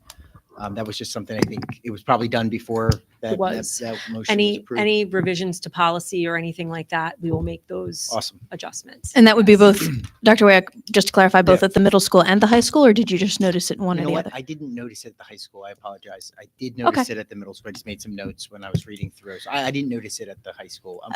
Okay, a non-substantive change that we can, address. Dr. Trinkle is saying is, okay, once we update those. And yes, I did have- wait, well, I we have apologize. two. Is Dr. Wyok going to continue? Yep. Is that okay, Ms. Reinhardt? And then we'll go to you? Yeah, All right. So I noticed that in the IS handbook, lockers are automatically assigned, and in the middle school handbook, they will be assigned if requested, right? And just a question for administration, why are the middle school students not automatically assigned lockers? I know we've had some communication from some parents who were concerned that their student was not assigned a locker, but I'm just curious why. The feedback from administration is that they're not really overutilized. They're not utilized. And if a student wants one, they certainly are assigned one immediately and have access to that throughout the school day. Do we know how many students utilize it? Do we have any I would have to idea? get that for you. I don't know. There's off a the few top. students. Yeah. Probably should ask my son, actually. Probably should ask my eighth I can grader. get that. I can get that Yeah. information if you're interested. But it is based on usage. Great. The only reason behind that. All right, thanks. Ms. Reinhardt. In the high school handbook, there was a number of comments on social media this week about class dues and parents being very confused about class dues and when they're charged. Are they escalating through the high school year if they're not paid on time? What are they used for? Da, da, da, da. And I did get some clarification from administration that they do pay for things like caps and gowns. And I'm not sure what else, but as we talked previously, Dr. Mann, about breaking barriers, I'm thinking maybe we should be paying for caps and gowns, and this concept of class dues is a little antiquated. In response to that suggestion, I added under our discussion in business sub item B, that actually is somewhat related to the club sports that we've offered. And Right. I think part of the broader conversation that is going to raise- Well, the reason I bring it up under handbook is because parents referred to this as being included in the handbook. And if we make, as with the case with all policy updates that occur during the year, We would, okay, got it. obviously modify. Okay, thank you. So would you say, in the interest of having a handbook, this is a modification that if someone felt they wanted to bring up, could be brought up at a future date or discussed as a policy change or whatever, but As soon as it. yeah, consensus at is any made point in and time. adjustment Okay, can be made, all right. Any other questions or comments about any of those items A through G? I just want to thank Karen. I sent about 10 suggested changes to Karen, some of them late at night, and she was very responsive, and I just want to thank her for all the work she put into this, or whoever else helped out. Thank you for doing the groundwork. Thanks, Tim. We were just commenting. I have to tell you that Karen is operating your phone technology broadcast expertise that Dr. Mann has lacked, and he is taking notes. So that was our comment. But we heard you loud and clear. Yes. Yes. Thank you. Dr. Trinkle is definitely showing Dr. Mann up here as we have just discussed. All right. Thank you, Tim. Appreciate it. Anything else? Items A through G. Seeing none, I have a motion and a second. All those in favor? Aye. Aye. Opposed? Abstentions? Motion carries. Thank you. All right, moving on to item H. I broke these out because they're kind of a separate category. Item H through K. We have AP Physics and AP Psychology textbooks. It's a renewal. Title I curricular resource per the attachment. And again, Title I, I assume, is being covered by federal funds, not out. And one is a renewal, one is federal funds. K-12 art curriculum materials, And item K, a book creator supplemental digital resource to be used with wit and wisdom. Could I have a motion for items H through K? I'll make a motion to approve. Thank you, Mr. Carney. Second. Thank you for a second, Dr. Wayock. Any questions or comments or any input at all on these items? I did have a comment if nobody else does. Well, go ahead, Mr. Carney. Go ahead. We'll go to Dr. Well, Wayock next. Once again, I want to thank Tamara and Karen for their work. I had a lot of questions about this, and we spent about 45 minutes one day, and they went over everything, the funding, the process for how they work through the recommendations. And I just wanted to thank them again for that they answered all my questions pre-board meeting. So I just very much appreciated. All right, great. And Dr. Wayock. Are these yearly costs or are they one-time costs? Which ones? I guess All of them? all of them. So the AP texts are 6-year. We're going to recommend a 6-year Okay. renewal. think I The did see AP College Board recommends the resources are updated at least every 10 years. These are well beyond the ones we're currently using, or well beyond that. I guess my question was, are these ongoing recurrent costs? Are these Not- yearly costs or this? Well, we're going to for ask the- for a 6-year So renewal. listed for in the this. contract, does that Is- amount cover 6 or Because 1 this is the one for years? six- yeah. Yep, 6 Okay. years for the 2 AP texts. I did see that. Okay. The quotes for are the Title I resources. We already have some annual costs for that. We're just adding a reading comprehension Gotcha. based on our evaluation. We saw a gap there for Title I services. The art curriculum is a 1-year pilot.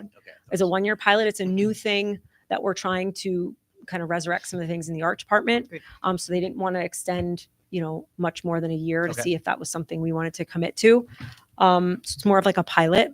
Okay. And then the book creator quote, it's really just for second grade to support the Wit and Wisdom ELA program. And we had committed to supporting that program. And this is specifically for second grade. So it's kind of a mixture of years, Okay. depending on the resource. Yep. And Karen, you pointed out that going with the 6-year was the same. Oh, it was like the 3-year and 6-year were almost identical cost. Yeah. So it was like buying 3, getting 3 free.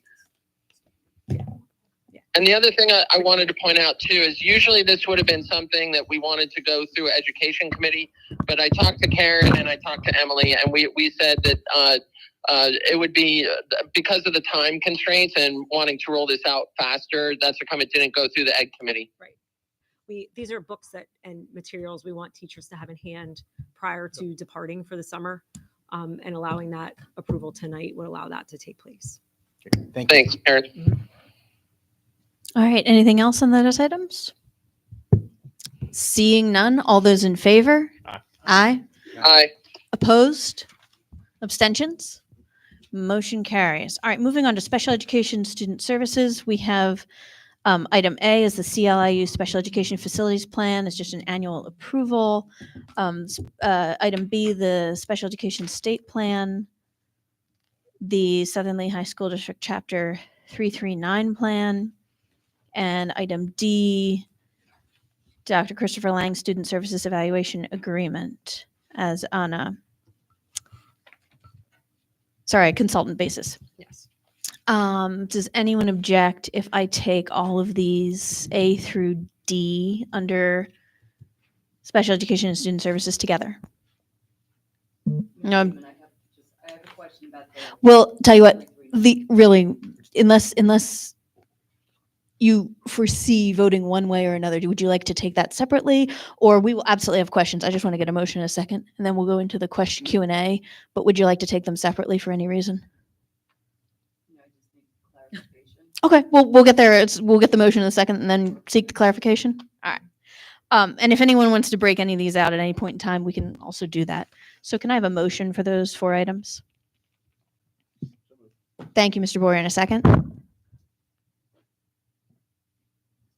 I'll make them a motion to second those items. And now, yes, Ms. Torba, any questions or comments about any or all of these items? Just the 339. Is your mic on? No, loud enough. There's a page that designates the school counselors in district and the student ratio. What page you on? Oh, I'm so sorry, Dr. That's okay. We're in page 3. We're in item C, page 3, Ms. Torba. Yes. Yes. So it gives the school counselors and the student ratio, and a number jumps out. Currently at the intermediate, there are 700 students to 1 counselor. And I believe the Commonwealth's recommendation is 250 students to 1. I'm just concerned if we're failing or meeting that target. And I know there's an average across the Commonwealth, but 700 to 1 is concerning, especially with the other conversation with a social worker in position of school counselor. If someone can speak to that. That is a higher number Yes. than what an average would be for ASCA, which is the American School Counselor Association, which recommends anywhere between like 250, 260-ish. So at the high school, we're seeing 270. Those are the closest numbers. Yes. Those are the closest numbers that you would see represented trending towards that recommendation. It's not a requirement, it's a recommendation. But 700 is exceedingly higher than traditionally for a ratio, yes. Then I would ask, when we are looking at staff allocations, that we do look at that 700 to 1. Maybe that's not the time or place, but that number jumped out. Kind of a question, clarification, more to come. Thank you. It's a very fair observation. Generally speaking, like the library group, the counselor group, they all have recommendations which would be very comfortable. And so we really wouldn't be too concerned about going over it a bit, but certainly that's over it by more than a bit. And one of our, if you look at, for instance, the high school, if you say high school, those numbers are lower. And some of the asset allocation discussions that we have could be internal transfers to address some of those issues. But some of the complexities of things that go on at the higher level with college application processes and that kind of stuff also take more time. So this is very much part of what it is we're looking at. And also, as we look at the final item on the agenda for the consulting services, those are exactly the type of questions that we hope to engage in discussions during the coming year or two, because it is a district goal for us to try to figure out how do we best allocate resources in those areas. Very good question. Thank you. It totally tracks the high school ratio 270 to 1. That totally tracks with everything you stated, Dr. Band, and resources. Just that 700 to 1 when the average is in Pennsylvania 343 students to 1. And that's where you're seeing more trends towards the average definitely numbers. Yes. 4th, 5th, and 6th. And then I'm sure we'll look at our projections of enrollment coming up from third grade. Yes. Thank you. Thank you. And I think even regionally, actually, I wanted to make 2 comments on this report. One was that, Ms. Torba. I think even regionally, I feel like the state average, I guess you mentioned, was 339, 343. Okay, thanks for your research. I think generally, even from a regional perspective, sometimes you look at those numbers and you think, okay, but for the whole state of Pennsylvania, how are we in this corner of Pennsylvania? I think that similarly places us very high in that counselor to student ratio. And I, as previously mentioned, have the same concerns. The 700 to 1 ratio at the intermediate school. The high school is really spot on, that we meet that ratio at the high school level. But I would even say at the elementary and middle school levels, we're probably looking at a 400 or 500 to 1, which is double the recommended ratio. So really something just to keep an eye on and to look at. And the only other thing, and then part of my conversation earlier, I'm interested to more to come on that. I'll be curious to see. The only other comment I have is just a minor. In the table of contents, I know that when I was looking through this, item number 10 says School Guidance Program Advisory Council, and then when you click on that and go to the page, it's School Counselor Program. And I know just there's been some discussion in the past of the terminology of guidance counselor versus school counselor, and school counselor is the preferred descriptor. So, and just for consistency, the table of contents just doesn't say it's very minor, but if we're going to put this up, it's an available thing on the website for folks. If we can make that change just to be consistent, I think that would be helpful. And my only other question is, this approval Is it the template? It's probably the template. Gotcha. They provide the The state state provides the template, and that's what. But we'll see if we can. Then I apologize. I just thought for our own internal documentation. Great. Well, we That get. I also agree with. We are moving away from guidance. Good. But if we can make that change before we upload to PDE. And if you can't, there are certainly many things that we say, sorry, that's just PDE. I appreciate the explanation. All right, thank you, thanks. And then when we approve this plans, can we just, but because it's not your everyday run of the mill. I know we also have on this, in these items that we just made a motion and a second on, we have the special education state plan. We had a great description of that at the other meeting about what that was, the requirement to lay out that plan and how it wasn't required, but we sought parent feedback. I see Ms. Bookman in the crowd. I want to thank her for having that Zoom meeting to get parent feedback, not required, but did that for that plan. We talked about that before. What are we approving with the Chapter 339 plan? A description of what the requirement is here or how? It's just as general as you can make it. It's about their program delivery. Because I actually created just a short cheat sheet for myself. Tiered levels of supports, academic career planning, because of the career portfolio that you have to complete a number of artifacts every year. Right. And then career pathway, which is the career tech and career to work standards, which is what this plan helps us design. So the state just asking for us to lay out the plan through the school counseling we do program for what we do specifically here. Wonderful. Thanks for that explanation. And thanks for all the extra work that went into with the school counselors meeting and providing that information and that data, and for the admin team for putting that together They're as well. Actively engaging advisory groups with all stakeholders. I've been to one. So they are engaging community partners, community stakeholders in a really comprehensive way. That's great. I just want to. They're working very hard. I just want to compliment student services. That is. It's nice when it's not just you're checking the box for PDE, but you're actually using the opportunity to gather information, like Ms. Bookman did with stakeholders, and through this, I want to congratulate student services and our counseling services in general for that effort. And thanks for answering the questions. Anything else on those items? Yes, Ms. King. I just had a question on Dr. Liang. So he's covered by a grant. Yes. And he's just kind of on a as needed basis if a teacher needs. No, this will be more of an identified agenda of time spent designed by us in support with the building administration and student support staff. We'll be working strategically with student support staff. Okay. Yes. To do what? I don't understand what the project is. I think if you open up the agreement, Yeah. There was a really great, I found helpful. I know Dr. Trinkle's immersed in this. If you open up the agreement, other than all the legalese that you're going through about the conditions of, if you scroll to the end, it gives the scope of identifying strengths, weaknesses, areas of improvement, and areas of Okay, exemplary. so I have two questions. One is, how was he selected compared to other options that were available? And secondly, how does a full-time professor at a major university have the time and resources to do this?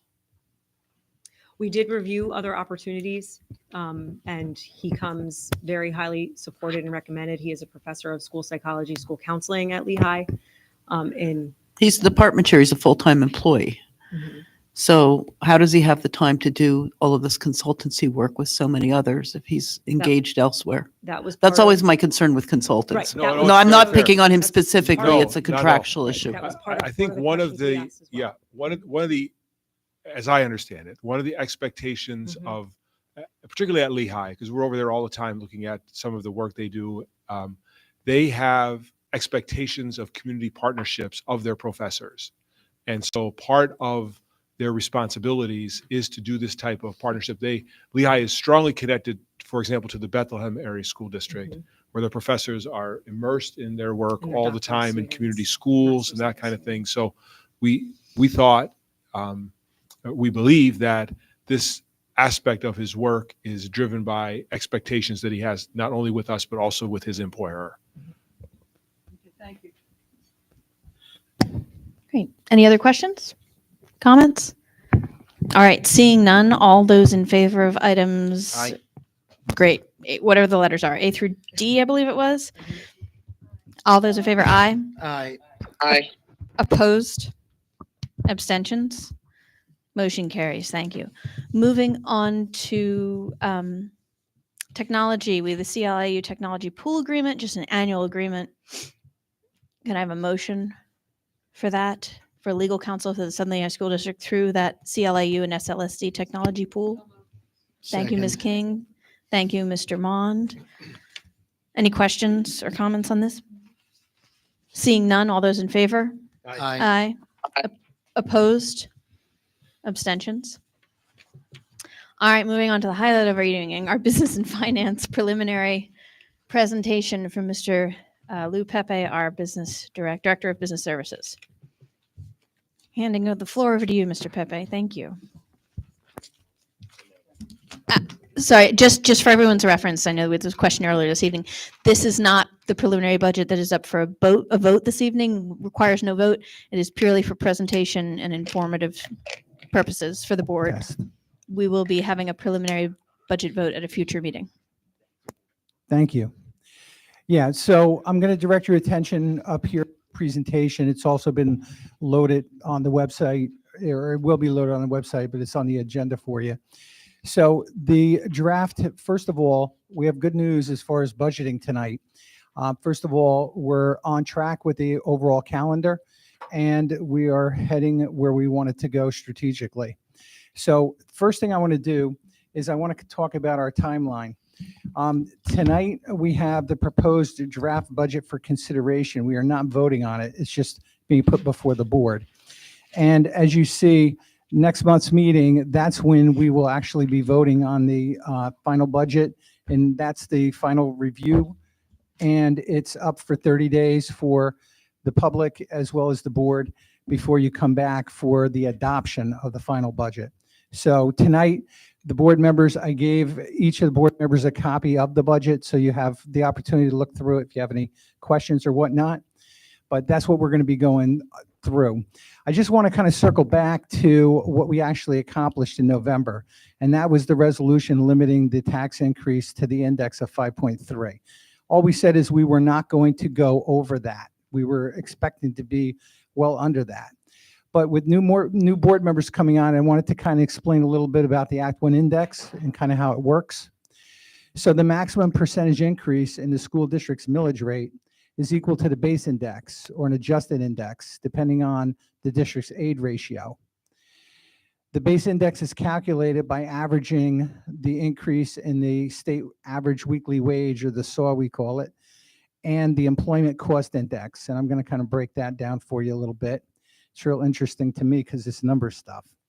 The next thing that we're looking at is the school districts with an aid ratio of less than 40% utilize the base index. We're at 17.8.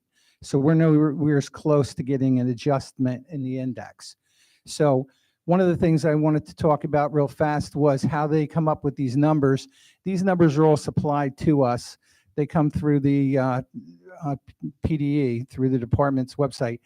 But you'll see up here, the first thing they do is they average the weekly wage over the 2 years.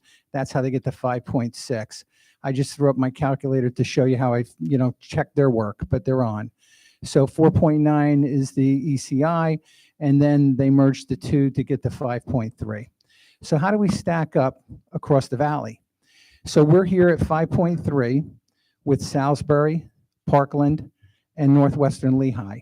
So we are all at the index as far as what we are allowed to go up. You see Whitehall's at 7.1, and you see Allentown has the ability to go to 8.2. These districts are not there. That's just simply what the maximum index is for all of these districts. So where are we? That's what we're really concerned about. We're allowed to go to 5.3. We're at 0 again, which is very good on the tax impact basis. So we're staying at 17.25 for the second year in a row, simply because we're able to operate there, and we're able to operate there without any cuts in our budget. So that's through better budgeting practices and holding the line on spending.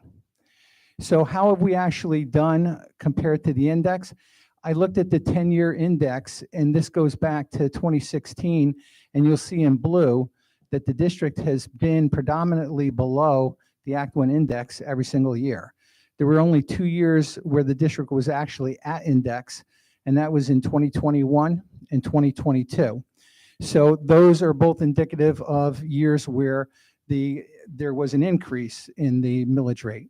I think 2023 budget was, our first contribution, and that was at 1.9. And I know Dr. Mann hated that, but I was talking about 3% at the time, if you remember back, based on the trajectory of where we were going, and that'll kind of come up in a little bit. But we were able to bring it down to 0 last year and this year, and that's allowing us to maintain tax levy stability while funding capital reserve for future capital project needs, and that's critical. So if you remember back to 2022, we spoke about the need for balanced budgets, and I was talking about avoiding depleting healthy fund balance, maintaining tax levy stability, ensuring against artificially deflating the true cost of the budget, and guarding against future funding cliffs or drastic cuts that slash program and personnel. Because when we're looking at overall budget, a lot of times you have to look at what's considered a one-off in a particular budget, a one-time expenditure, versus loading up things that become recurring costs. And year over year, you have to continue to maintain them. So what are the results? Well, we're actually 2 years ahead of our goal, and that is a balanced budget. So you see up here, the first box, 24-25, 76 million to 76 million of revenue. Our expenses are now in line with our revenue. If you look at last year, we were pretty close. We were about $300,000 out, but very close to being budgeted or balanced budgeted last year. So how's that being accomplished? There's two things happening. One of them is the revenue. Revenues are coming in very well. I wanted to focus on the realty transfer tax. The realty transfer tax was budgeted at $873,000. Currently, as of February, we pulled in 1.1 million. And if you'll notice, if you go across to the blue column, that's the budget where I'm budgeting 1.3 million based on where that trend is going. And that's really good news for us. Another one I've been talking about is interest earnings. You'll see that we had budgeted $375,000, which was a marked increase over prior years. We were budgeting around $100,000 a year. Interest rates had been going up. Well, in the current year, we're already collecting 1.4 million. And as a result, my budgetary number has gone up to 750,000 for next year. Does that mean we're necessarily going to maintain those high interest rates? We don't know. I think the Fed was talking about decreasing interest rates 3 more times over the next year. But at this point, we think it's a pretty healthy budget, and that's what we're, going with. But I'm going to circle back to the home sales. This is the realty transfer tax, and I put this together to kind of give you a better idea of what I'm seeing. If you look at the first box, 1920, these are actuals. So 861,000, 1.7 million, 1.1 million, and look at how it jumped up in 22-23 to 1.5. That represents 81.2% increase from 2020 to 2023, or $700,000. That's a lot of revenue. So again, looking at where we are in the current year at 873,000, I believe we're on track to come in around 1.4 million. We've already received 1.2 million in the current year. That's why we're in a much better position with our year-end closeout from the audit, that we had money to put into our capital reserve. Okay, so now looking at the actual breakdown of the overall budget, I kind of covered the revenue. There's basically 3 things I'm seeing there. Tax-based growth of 2%, tax increase at this point 0, and state and federal funding flat. That's the 76.1. On the expenditure side, going around the horn there, you'll see predominantly salaries and benefits are still making up the lion's share of the budget. That's about 64% of the budget. When Dr. Mann had talked about opportunities to look at consolidating and or eliminating positions, that's where you start to see savings, both with the salary but also with the benefits. And that's across the district where we looked at, every area, every aspect of the budget, including even in my office, we were able to reduce 2 positions. Now we're starting to see the benefit of that in these budgets, but we don't have any reductions in this year.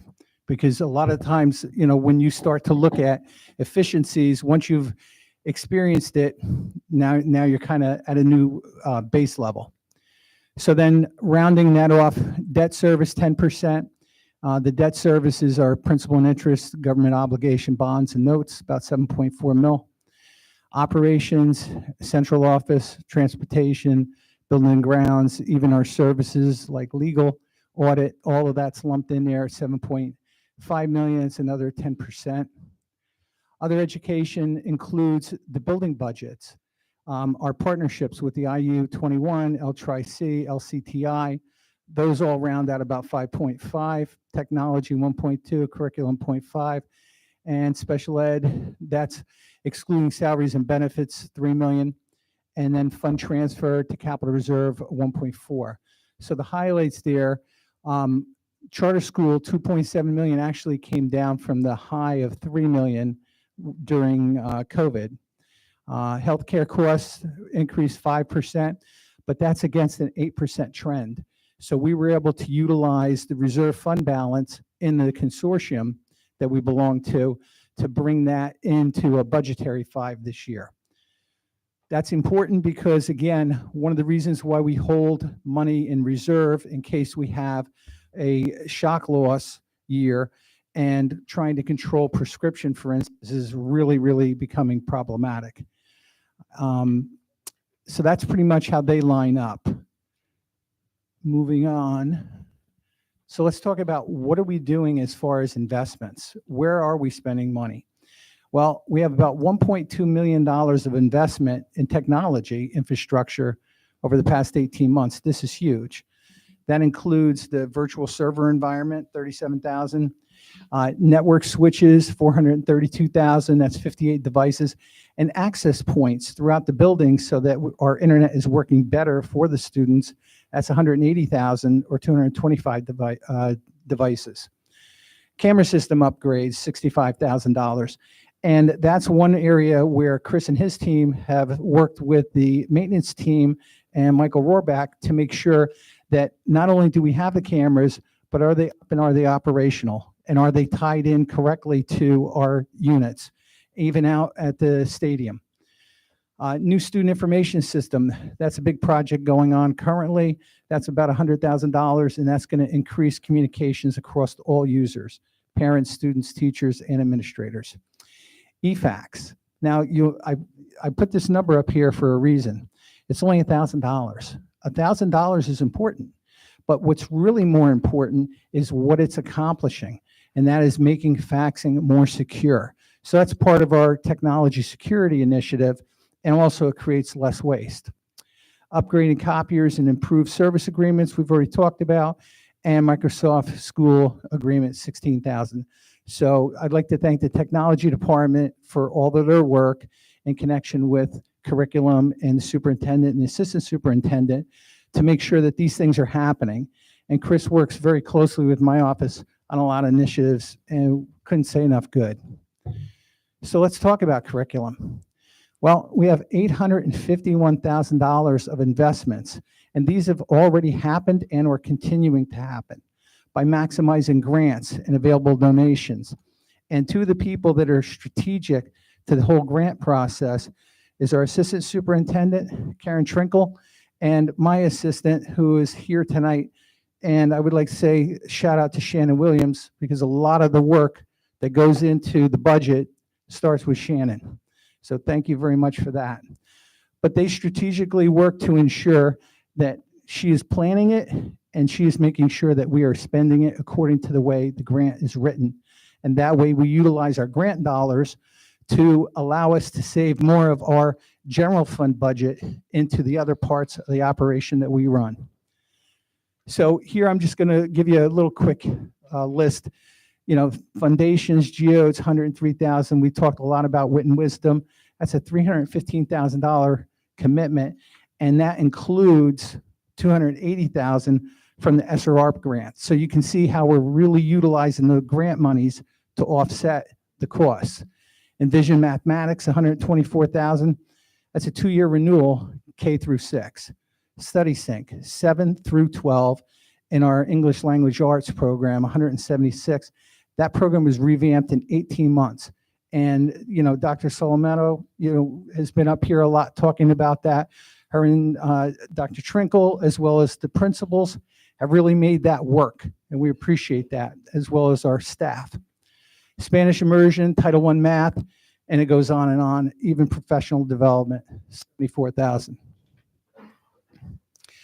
So I wanted to talk real quick about perception versus reality and budgetary facts. There's a difference between reducing or denying budget requests and actual budget cuts. So the budget process begins with our building principals and area supervisors. And to a person, our building principals have been phenomenal in the budget process. I thank each and every one of you. They come and they bring the building budgets to us. I sit down and go through them with my assistant to review what they have, what they need. And the conversations are really more of how can we help you get what you need done. And sometimes if we take something out of the budget, it's because we're going to go ahead and purchase it in the current year, and or it's something like, I'm looking for 6 of something. Do you really need 6? Can you make do with 4, and perhaps we'll look at another 2 the following year? Absolutely, those kind of things. But each building budget is actually up over the prior year. New requests are those that do not exist in the current budget. So when you bring a request, if it's not in the budget and doesn't make it into the budget, it's not a budget cut. A budget cut is something that was in the budget and we take it out. With zero-based budgeting, all requests need to be evaluated annually to determine the continued need or the change in need, upward or downward. There are times in the budget discussion where they'll ask for something and I'll look at it and say, are you sure you have enough? Because reality-based budgeting, we have to make sure that we budget correctly, and we've actually increased certain line items after the discussion. Actual budget cuts reduce or eliminate existing programs or personnel. And I'm happy to tell you tonight, we are fortunate that we are not reducing program. Yeah, we are not reducing program. Even though we have no increase this year, we are not reducing program. We are simply taking advantage of our increased revenues. Reallocation of resources, including personnel, allows districts to adapt to changing needs while staying within budgetary constraints. And that's simply good budgeting. What is happening and what people are starting to realize is there's a budget shift. We are shifting from the practice of budget to budget by moving to budget versus actual. So what do I actually mean? This is what I'm going to kind of hopefully give you some detail to. This allows budgets that are more accurate. This allows budgets that are needs focused, and this allows budgets that are supported by available revenue. It's a basic concept. If you don't have the revenue, you cannot go out and make the expenditure without running a deficit. If you continue to run deficits, eventually you use up all your fund balance. Once you get to that point, then it's really problematic. So what we're realizing is that a lot of budgets were simply over budgeted. So what do I mean? When you look up here, and you don't have to necessarily see the detail, it's attached, you can see it on your computer, but I'm going to help walk you through. Everything in green is actuals. The dark green is the budget. The blue is the current year budget. So this is all 5 schools, starting with the high school. When you look at the high school budget, it was 279 actual spend, 323 actual spend, 326 actual spend. The budget for this year is $360,000. So that's certainly gone up. If you compare it to the budget line, the current budget is 374. So it looks like it's going down. But what we're finding is every single year, the actual spend is less than what was asked for at the budget time. So they're simply over budgeted. And this trend has happened at every single school except Liberty Bell. So Liberty Bell had 1 year where the 73,000 was the prior year actual spend. That was 22-23. And the budget moving forward is 65,880. So that is down.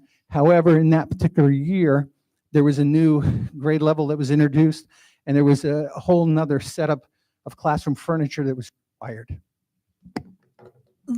Mr. Pepe, could you just explain the color coding? I see your 2020, 21 through 2020 through 2025, but could you, I was following you there for a second, but these different bars, Sure. could you explain? If you look over here again at any single school, the first 3 green bars are actual.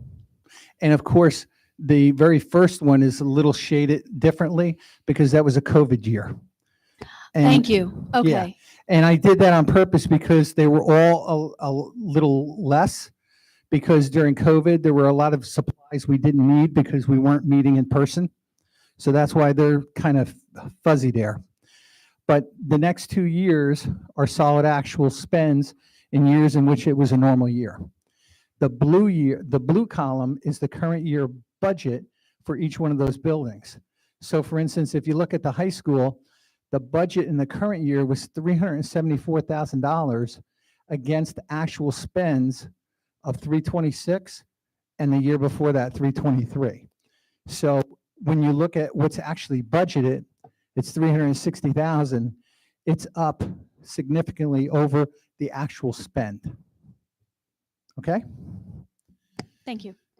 And this is something that I set down with each building principal to ensure that A, do you have everything you need that you budgeted? And the answer from every single building principal is absolutely. So the process, what it's doing is it's making sure that we're budgeting for what we actually need, okay? Based on what we're actually spending. And it doesn't mean, well, I better make sure I go out and spend all my budget or they won't allow me next year to budget something. It's not the way we work. What we do is we make sure that we have zero-based budgeting. We also make sure we have site-based budgeting. So like the superintendent said before, once the budget goes through, if he determines with the board that he needs to add another grade level teacher, it's not like I'm going to sit there and say, well, they're not in the budget, we're not doing it. I simply have to adjust and use the flexibility that I have within the budget to ensure that happens. Now, if we run into a situation where, you know, we budget it perfectly and every single dollar that we budgeted is actually utilized, that's why we have the reserve. That's why we have the undesignated $4.2 million of fund balance. That's how we would use that in any particular year. And in reality, what would happen is we would close in a deficit, and then the auditor would come in and take from our fund balance. And that's what happened, I think, 6 of the last 7 years prior to us coming here. So strategic management of resources, reducing overall expenditures through smarter investments, better purchasing, restructuring positions, negotiating service agreements, and reducing shipping costs. These are just some of the things that we do. Does this require extra work? Of course it does, on all of our staff. But what it does is it produces better results. It ensures that we get what we need. We didn't overpay for anything, and we're still getting quality at a better price. Even negotiating shipping costs. That's saved the district a lot of money already. Okay, so now in the overall big numbers, where we're at is our total expenditures are $76,068,205 against revenue of $76,651,62. So we're within $3,043. That's a balanced budget. So now the next thing is looking at our ending fund balance and where we expect to be. So managing fund balances moving forward. I'm going to take you back to a chart that I put up a year before, and I was projecting where we were actually heading. So this was the change in fund balance since 2015. The district was at 8.2 mil. By 2020, it was down to 14.4. By 2021, it was projected to go to 10.2.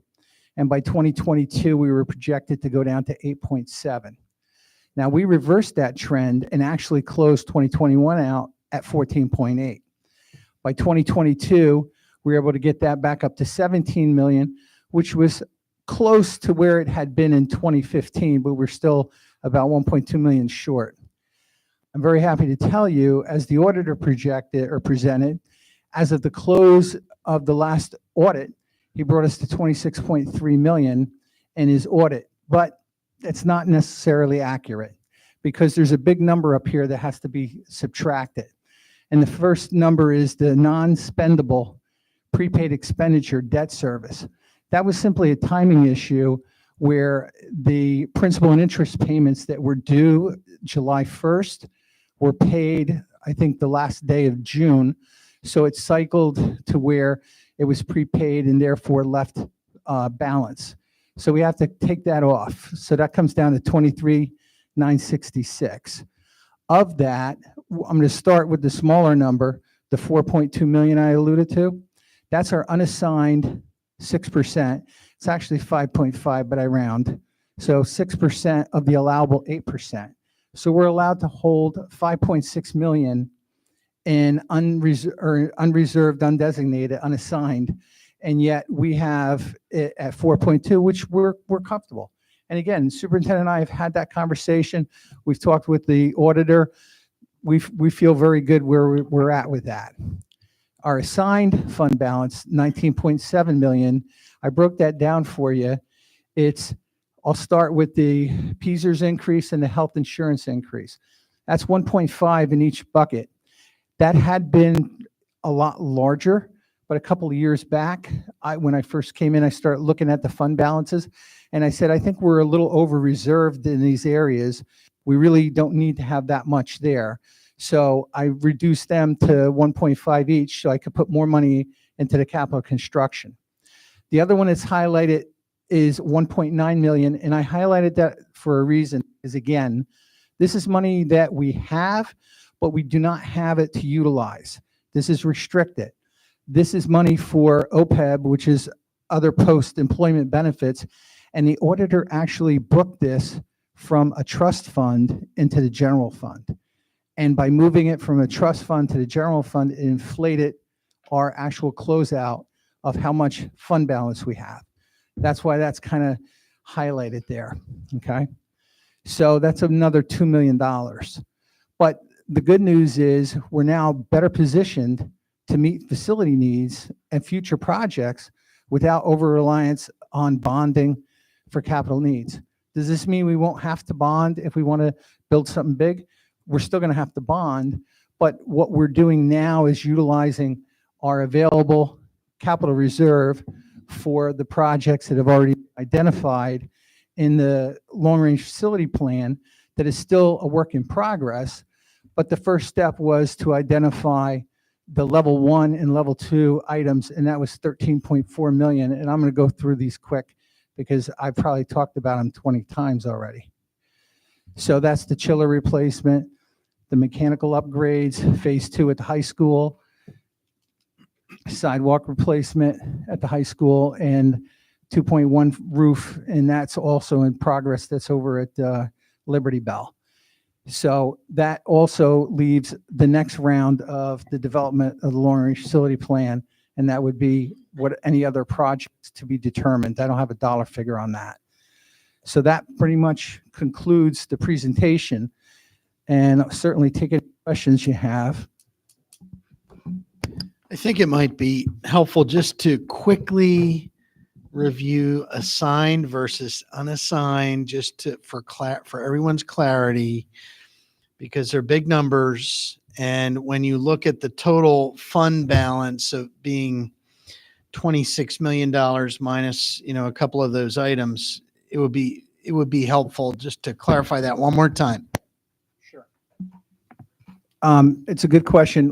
When we go back to the unassigned is, a lot of people will call it like your rainy day fund. Okay, unassigned could be anything from special education needs that were not anticipated. It could be a large challenge on taxes, like a very large appeal. it could be anything like the brick problem that we had to face. It could be for things that were not budgeted for that came up that you need to cover that you can't cover with your budget. And the thing about budgets are a forecast. We're forecasting based on what we know. So in other words, when we talked about, the most important part of the budget is personnel and benefits. And Dr. Mann said the current staffing is already in the budget. So every position that we have has already been rolled into the budget as we move forward. Our estimates on health benefits have been put into the budget as we move forward. When we start talking about some of the smaller, like building line items, like supply accounts, you could turn around and make a 10% cut across the board. It's not going to really bring a lot of dollars. You can add, and it doesn't really move the needle either. So that's for big ticket items. The assigned is areas within our stewardship that we have to reflect and be aware of in case bigger things happen. Like for instance, the OPEB, we're required to keep that. And those numbers are put together by an actuarial. I think Conrad Siegel is the company that the board uses and the board's used for years. So they sit down and they start crunching. You think I like numbers. I called the guy one day and started going through the report and he's like, oh my God, somebody read it. They live this stuff. So they come back and tell us where we need to go. And those reports go to the auditor. So the auditor makes sure that those numbers have validity to them. When I talked about the PSERS increases, the unfunded liability from the state pension at any given year, they can turn around and say, hey, guess what? We're increasing it by a larger percentage than 2%. This past year, for the first time in a long time, they actually decreased it. But that's what that's for. The health insurance increase, again, is for any situation where if we had a double-digit renewal and it would really hamper our ability to bring a budget in, and we would have to go to the index, for instance. Rather than doing that, we always have the ability of pulling off that reserve. Does that answer your question? Yes, ma'am.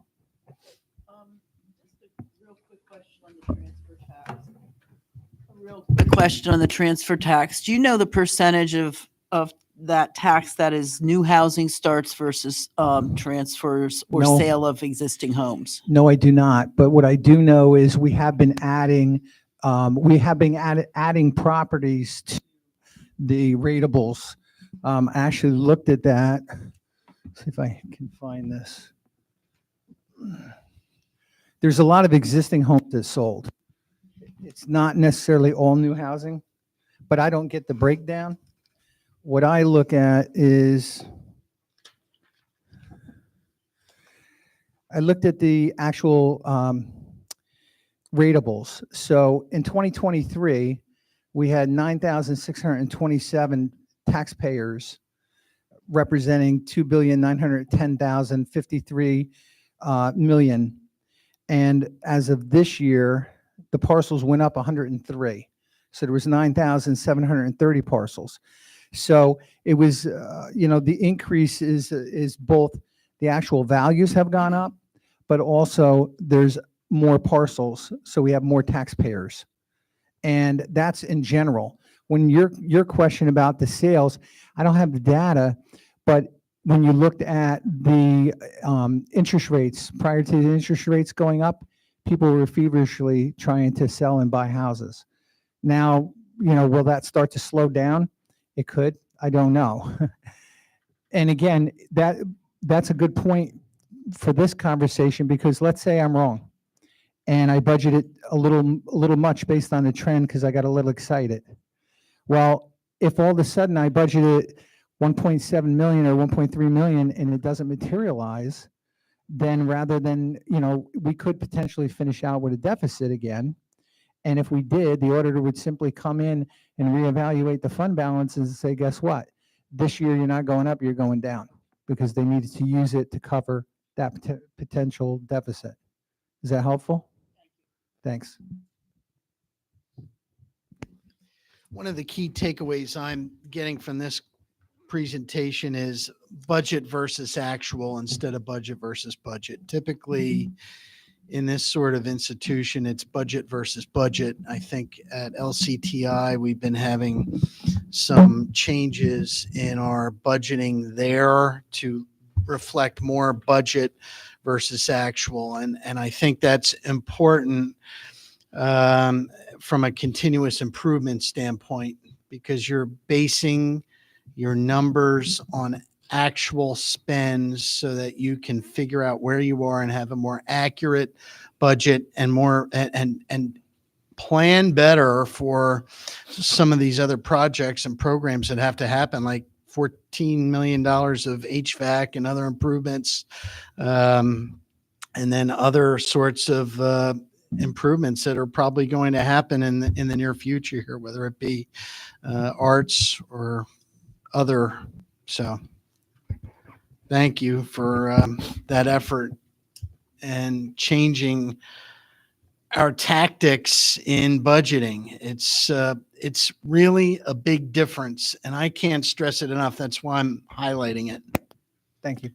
Lou, I want to echo Stephen's sentiments. I like what you said. If you don't have the revenue, then you have to borrow from the fund balance in order to make it at the end of the year. And 6 out of the previous 7 years before you got here, they were borrowing from the fund balance. And as we saw in that presentation, the fund balance was going down. And what you've done over the past few years, I think, is wonderful for our district, and without raising taxes significantly. I just want to thank the administration for that. That will allow us to do projects in the near future. Could you just remind me, when does a lot of our debt service come off of the books? What year is that? Yeah, we have about, might as well just keep this thing glued to my mouth. We have about 7 years that we would be debt free had it not been for the 8 million that we added.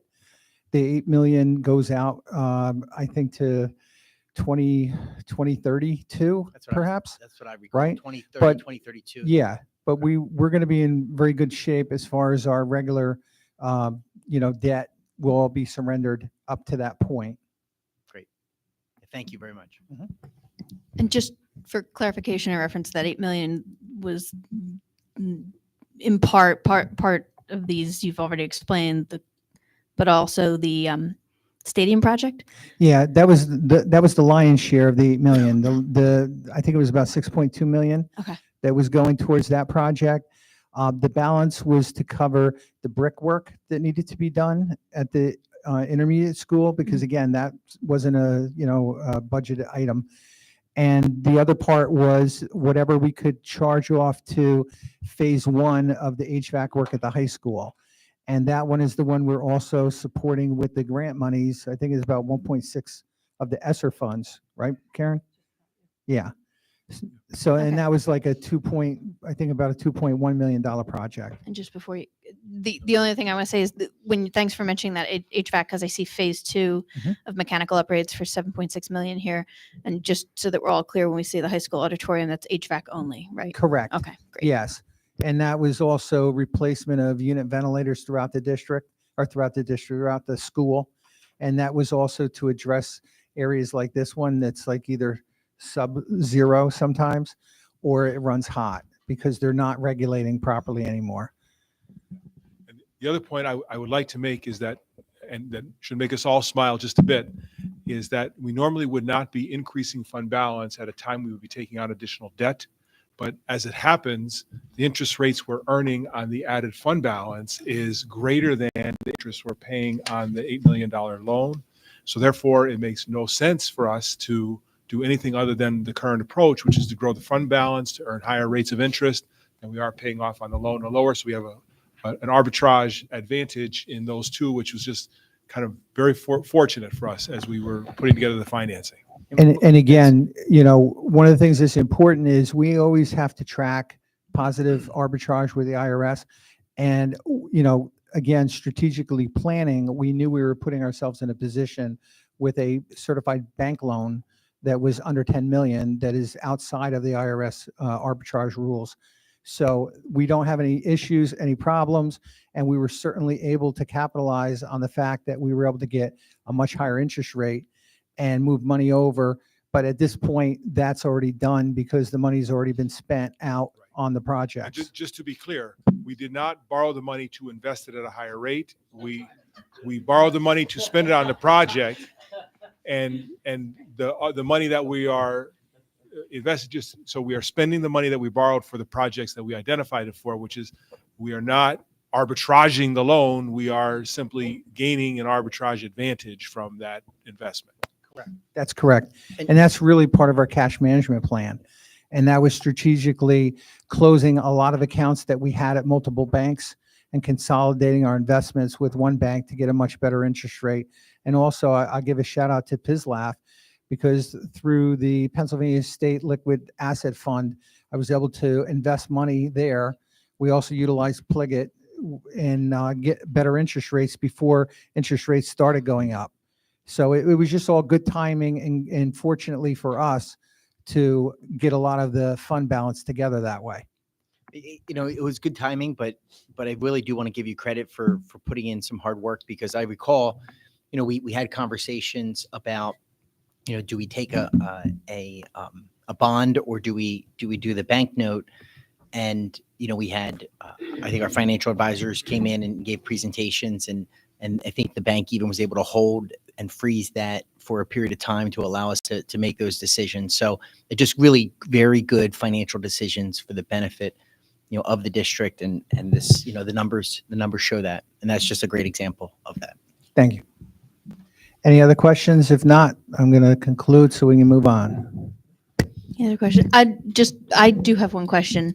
Well, multi-part question. So things like we heard tonight, you know, from our community and from our constituents, from our taxpayers, things like items that, you know, obviously as a board, the line items we're not seeing in this big picture synopsis, and that's administration recommending how to proceed.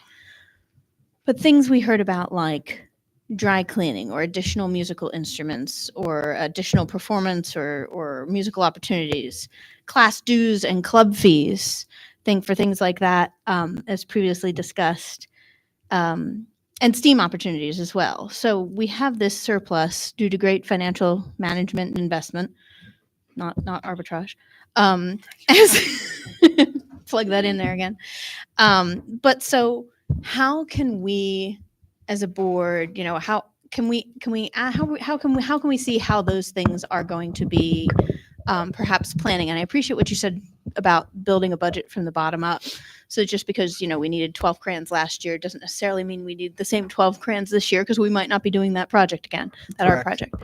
But how can we and can we ask the administration to put together some sort of comparison point of what perhaps wasn't included in a last year's budget or prior budget, that we're hearing from the community that these are some of the things that the needs, or what was included in this year, to address those waxing and waning needs? Because I think there are absolutely wonderful things that staff and building principals and administration have done to control costs. But I think there's also something to be said for, if the public perspective or the needs the public feels or the students feel are not being met, we need to somehow bridge that gap and to help gain understanding. People might not like the answer on either side that they're getting, but I think we should be able to explain, you know, and account for that perception. So can we ask for something that would address those asks, or how are those being addressed, or what's the procedure or process? Because I would like to see some of those things. I know dry cleaning has been mentioned before, and to Dr. Mann's credit, he said that was something that will be addressed. But how are we gonna see, you know, the difference? Because it's not a meticulous line item kind of a thing that we're gonna. How do we see that? How do we answer to our constituents here to say that we are going to, because we have this surplus? Yeah. Let me just give you two things, and I'll turn it over to Dr. Mann if he wants to add anything to this.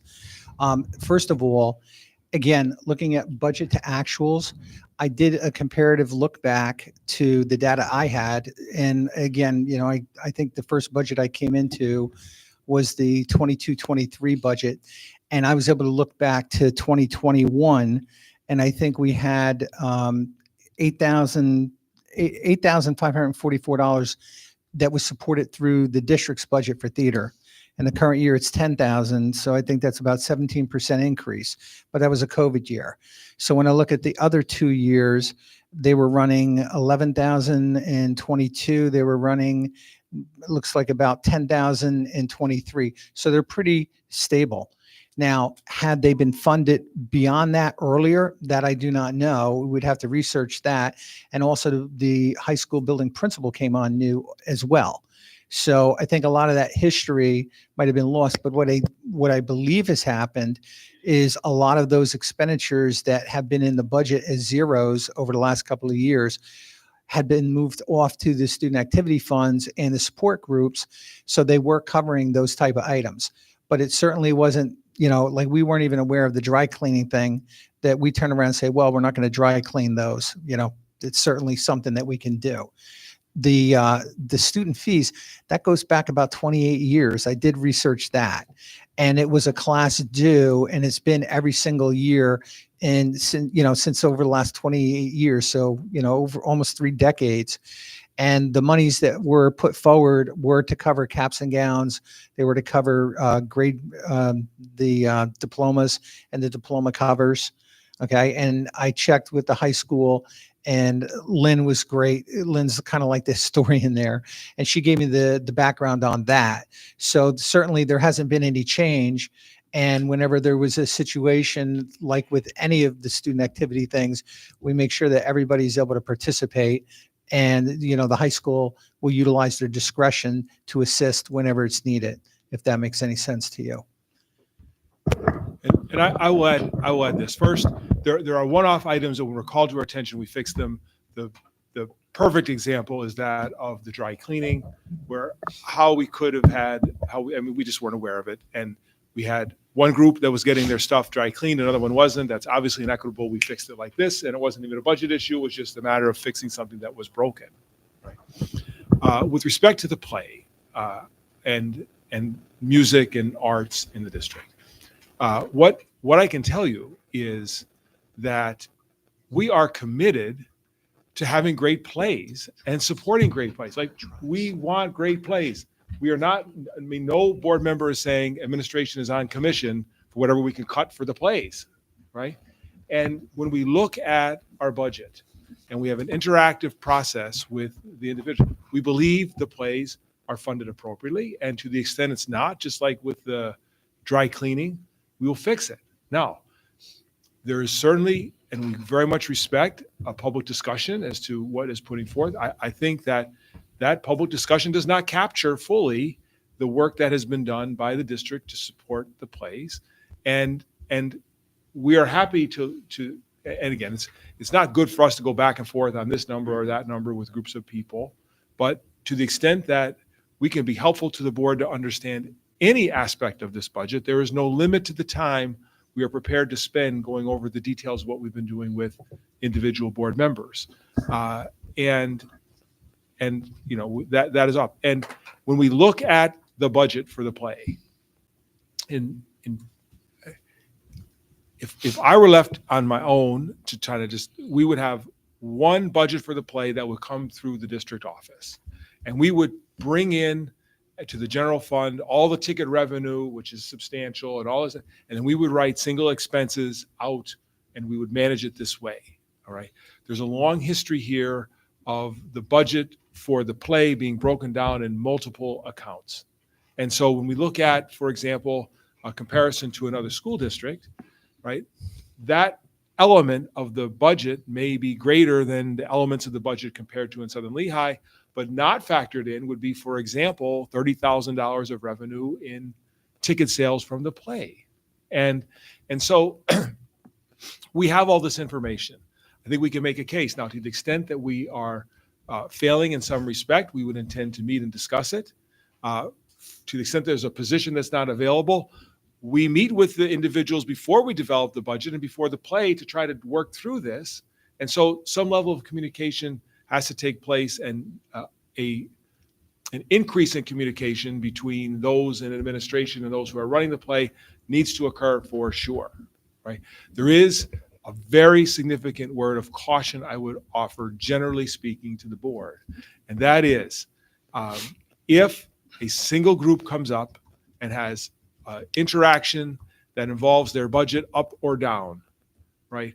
Be prepared for about 50 other groups who will take advantage of that situation, right?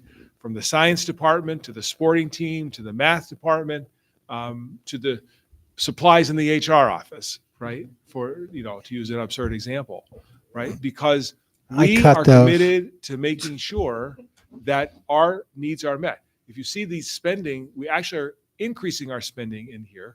And to the extent that the board has any question about anything, come in and challenge us. Ask us for the information. And if the information is insufficient to satisfy your concerns, then come to the public meeting and say, I went, I looked at it, I understand this, and we need to do something in a public way. But I think that the intermediate step would be for us to allow administration to have the opportunity to answer any and all questions you have at whatever length is necessary and whatever detail is necessary, which is not well suited for a run in the public meeting. That's my suggestion. And one last example that I'll share with you, because it really tells the story of what we're trying to accomplish. And that is that, we have a commitment to these programs, like the music program, for instance, the high school capital music equipment, the actual budget, and this is prior to us coming in 21, was $12,300. The actual spend that year was $16,200. The budget the following year was $10,000. The spend was $12,000. The next year, which was the first year where I was budgeting, I budgeted an increase. I budgeted $15,000. The spend was $22,424. That was because there was a major commitment to purchasing percussion drums that was brought forward to the superintendent, myself. We reviewed it, made sure we had the best prices available, and went ahead and supported it, and did that at the end of that year based on cash flow analysis, having available funds. But in my budgetary note was to request a detailed breakdown moving forward to support a line item of a 5-year replacement plan of music, just like we do with technology. So this year, the budget is $10,200. And my note is it's aligned with the 5-year music plan that Matt Ware had put together. So it's not just hit or miss. As things come up, if it's a true need, we're going to make sure that it happens. But it's more important that we can budget and budget effectively so that we can measure where we're going as we're moving, if that makes sense to you guys. And thank you. I mean, as far as willingness to meet and explain and discuss with individual board members, I know you are absolutely, Dr. Mann and your administrative team are available and willing to discuss those. I have experienced that, myself, but and I thank you for that. That is not a hollow offer. That is absolutely, you stand by that. Where I struggle is that it doesn't necessarily help me with, or how, as a board member, as a representative in this community, with the transparency for the community to have that as same explanation. And so I guess part of what I'm asking, not for an answer tonight, is how do we bridge that gap? Because I know as a board member, I could sit down and ask you for that, but how do I represent that then to a community in this kind of a forum? And I'll say that I've never been on a board, this school board, where I've been in a position to sit here and hear that we're dealing, with a financial surplus, as we heard before, and that we have great investments and we have the opportunity to provide those opportunities to our students. And I give full credit to those investment decisions and that budgeting decision, and I thank you for that. And I think part of what we're sitting here now to think about and to discuss is, in addition to reflecting on the fact that we are offering our community a 0% tax increase, how else can we leverage what surplus or what funds we have available that have been discussed to address some of these other concerns? And you're right, there are some things that fell through the gaps, like dry cleaning, but I guess through no fault of anyone's. However, if those gaps and those misses exist, from an auditing background, a long time ago I was, when you do a sample and you see some misses, what is there to say that there aren't other things being missed? And so while if you bring them to the attention of individual board members because you know them, if you don't have a relationship with the board member, or if you don't have a direct line in that regard, how to I mean, Dr. Shireen had brought up dry cleaning. Well, she was a former board member. She sits on the music board. So I guess part of this question is, how do you figure out where those, purely from an audit perspective, how do you figure out where those missing things are, and what's the standard operating procedure for identifying those gaps? And just go ahead. I'll let you. No, I do know, because we have an extensive interactive process during budgeting with all of our administrators in every department, and they will come in with their needs and wants and desire, and we categorize and we prioritize. We meet with central office senior staff to review those things together. But it is a constant interactive process that takes place. Now, in the case of the uniforms, which is a one-off and not even really a good example, there was a conscious decision some time ago to say this was how it was going to be funded, and I think people just thought, well, that's how it's done. But then it was called to our attention through a different means, which is this. Public meetings are part of our feedback loop as well, and people coming, in all kinds of, and we listen, right? And a lot of times we say no because we just don't think that's the thing. But a lot of times, and more so now than certainly when I first arrived, we're saying yes to things, right? Dr. Trinkle spends a ton of money on new stuff, right? And that's great. That's cause for celebration, right? We're adding a position this year instead of cutting 7, right? We are dialing it back. We're cautious about it. We're worried because things can go south in a second. But we are recognizing that we are in a more powerful place now than we've ever been, and we want to do these positive things. And never, in the depths of our problems, would we saying we can't support the people in the play, because those kids deserve it, right? They come in, they have deep devotion to their work. They're there at all hours. They're putting together amazing performances.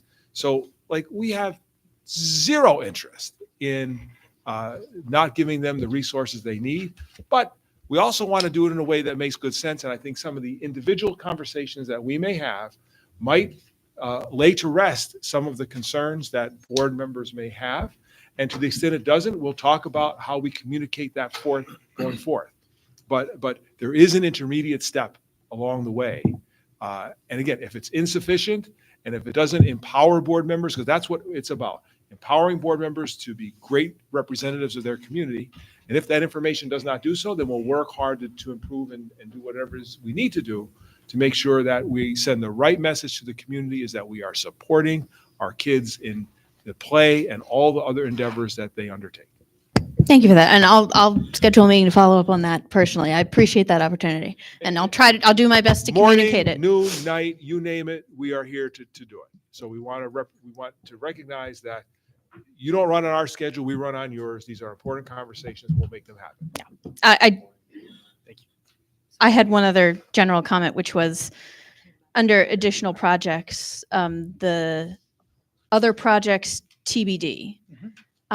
There has been discussion of a high school library redesign. I'm not sure the scope of that, but there has also been informal, although not, I know because I attended one facilities meeting where it was discussed about an auditorium project, perhaps in, because this physically in the high school, those two spaces are proximal to each other, but in conjunction with or in succession, or perhaps what could I ask, either facilities now or in the future, to perhaps look at that and give an update on what's the scope of the library redesign and other project TBD. What I'm hearing is, from an additional project capital spending standpoint, Mr. Pepe, are you saying that we're in a very good position to take on some of those other capital projects that, for instance, we took on the stadium because it was needed? Are we now in a position to start to plan for that auditorium I'm going to revamp? interject. I know, but is that what you're saying? Mr. Pepe, right? We need to look at magnitude, right? A roof and an HVAC is way different than the theater, right? So we have been talking about small scale projects that are major maintenance centered.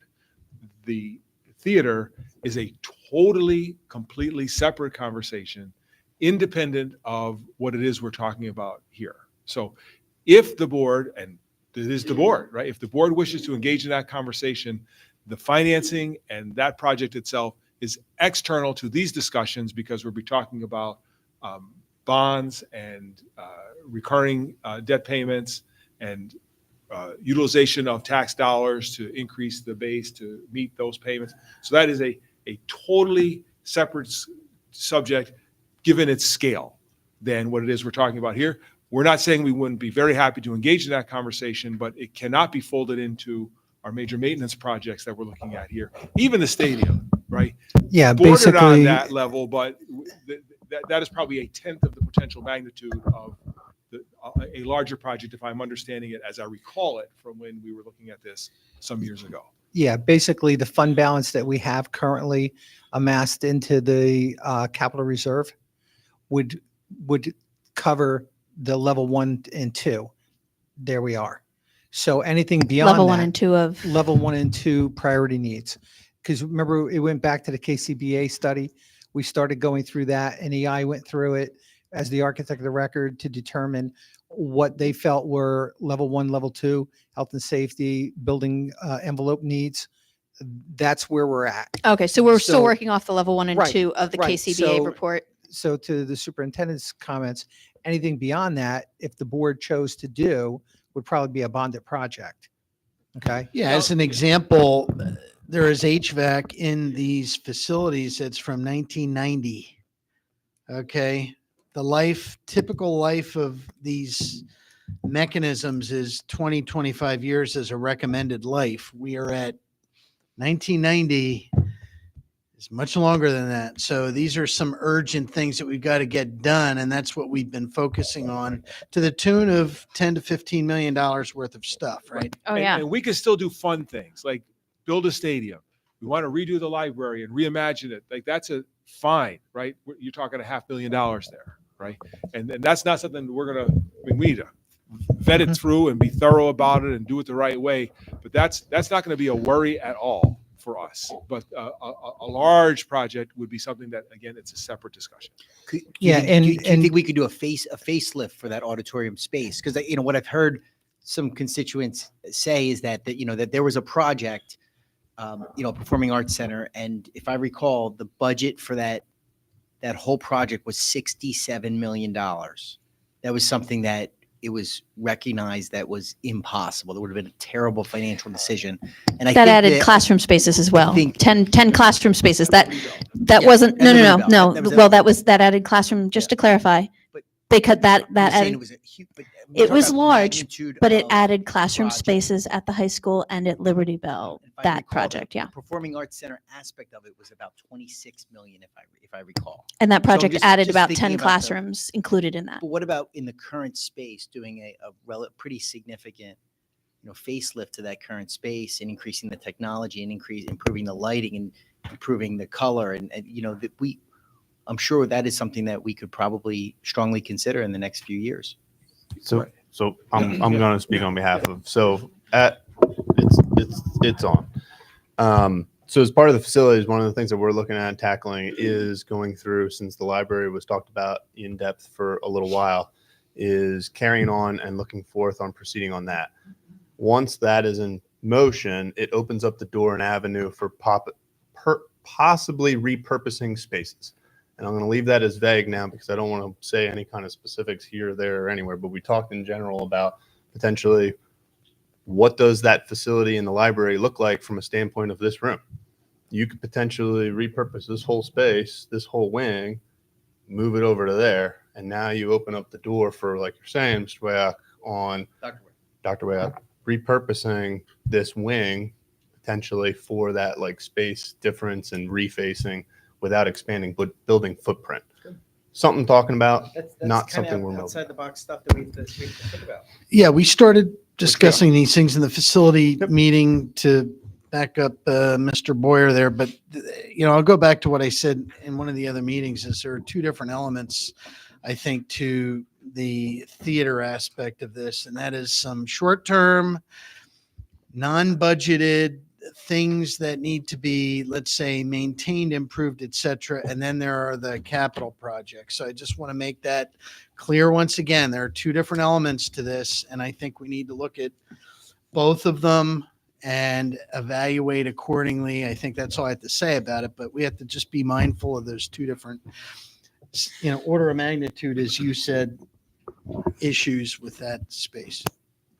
Yeah, and to that point, there's been a lot of ongoing maintenance that's happened in that space going back to October 2023. So all of the things that were mentioned at the previous meeting, we went back and cataloged it, actually going back to October 2022. Things like the ceiling flaking and needing repair, scaffolding was constructed, the work was done in-house, and that wasn't even on anybody's list. That was from a building walkthrough of Mr. Rohrbach and his team. Stage lights, spotlights, things like that. There were also decisions made along the line. Is it more cost effective to rent versus buy? And all of that is the existing space as it is and improvements to the existing space as it is, like painting, which is scheduled to happen this summer, which was brought up again tonight. When you start to talk about redesigning, now you're in the capital and you're not within our footprint of the annual operating budget. Now you're starting to go to capital projects. And one of the things we haven't talked about is, HVACs in every building. We have chillers at the middle school that we have a concerned eye on. We also have roofs that do not stay stagnant. So the last time we talked about roofing was 2 years ago. So all our roofs got 2 years older, and certain roofs that were not presenting as problematic. Now we had like one section that got blown off in one of the storms. We had to have a roofer come back and refasten. So, things do change. So to Dr. Mann's point, we need to continue to maintain the facilities. And obviously, the board, it doesn't preclude the board from doing something that they want to do on a bigger scale, but that's up to the board, not the administration to determine you need this or you need that, or you would like this, or you would like that. But if you're talking about doing a much bigger project, we are definitely going out to bond, because we will use up our capital reserve. Even though it looks pretty big, we're going to use that up maintaining the things we have to maintain, if that's helpful. And that's why that committee still has some work to do. Yeah, and I just want to say, mentioning being mindful of expectations, and Mr. Mond, I appreciate you mentioning and firmly setting those expectations, because you're right. That is absolutely necessary to address and message to the public that we have incredible, institutional needs of things that aren't necessarily very, very, very attractive. The physical plant, the HVAC, the caulking of windows, the maintaining of sidewalks, and the rebuilding of that high school brick wall and staircase that you talked about this evening, things like that. I thank you for bringing that up. We need to be mindful of expectations. I just wanted to speak because I think we also need to be mindful of expectations in our community and be mindful of what we're communicating through the projects that we are discussing and planning for. So that, be mindful of the fact that our community was in desperate need of and planned for, and I was a part of funding that stadium project. It was absolutely needed. The groundwork, was laid years in advance for the planning of that and the certification required for the groundwork. But I think we need to be mindful of, again, tonight we have more athletics items on this budget. But for academics, for curricular programs like our music programs that are co-curricular and curricular, for those, I think we need to be mindful of the ways in which we are approaching these discussions and setting those expectations of funding. And like I said, I'm going to follow up with Dr. Mann and administration. I think we need to be mindful of that messaging as well. And we had a stadium project and we didn't have an auditorium project. Valid financial decision at the time, but here we are.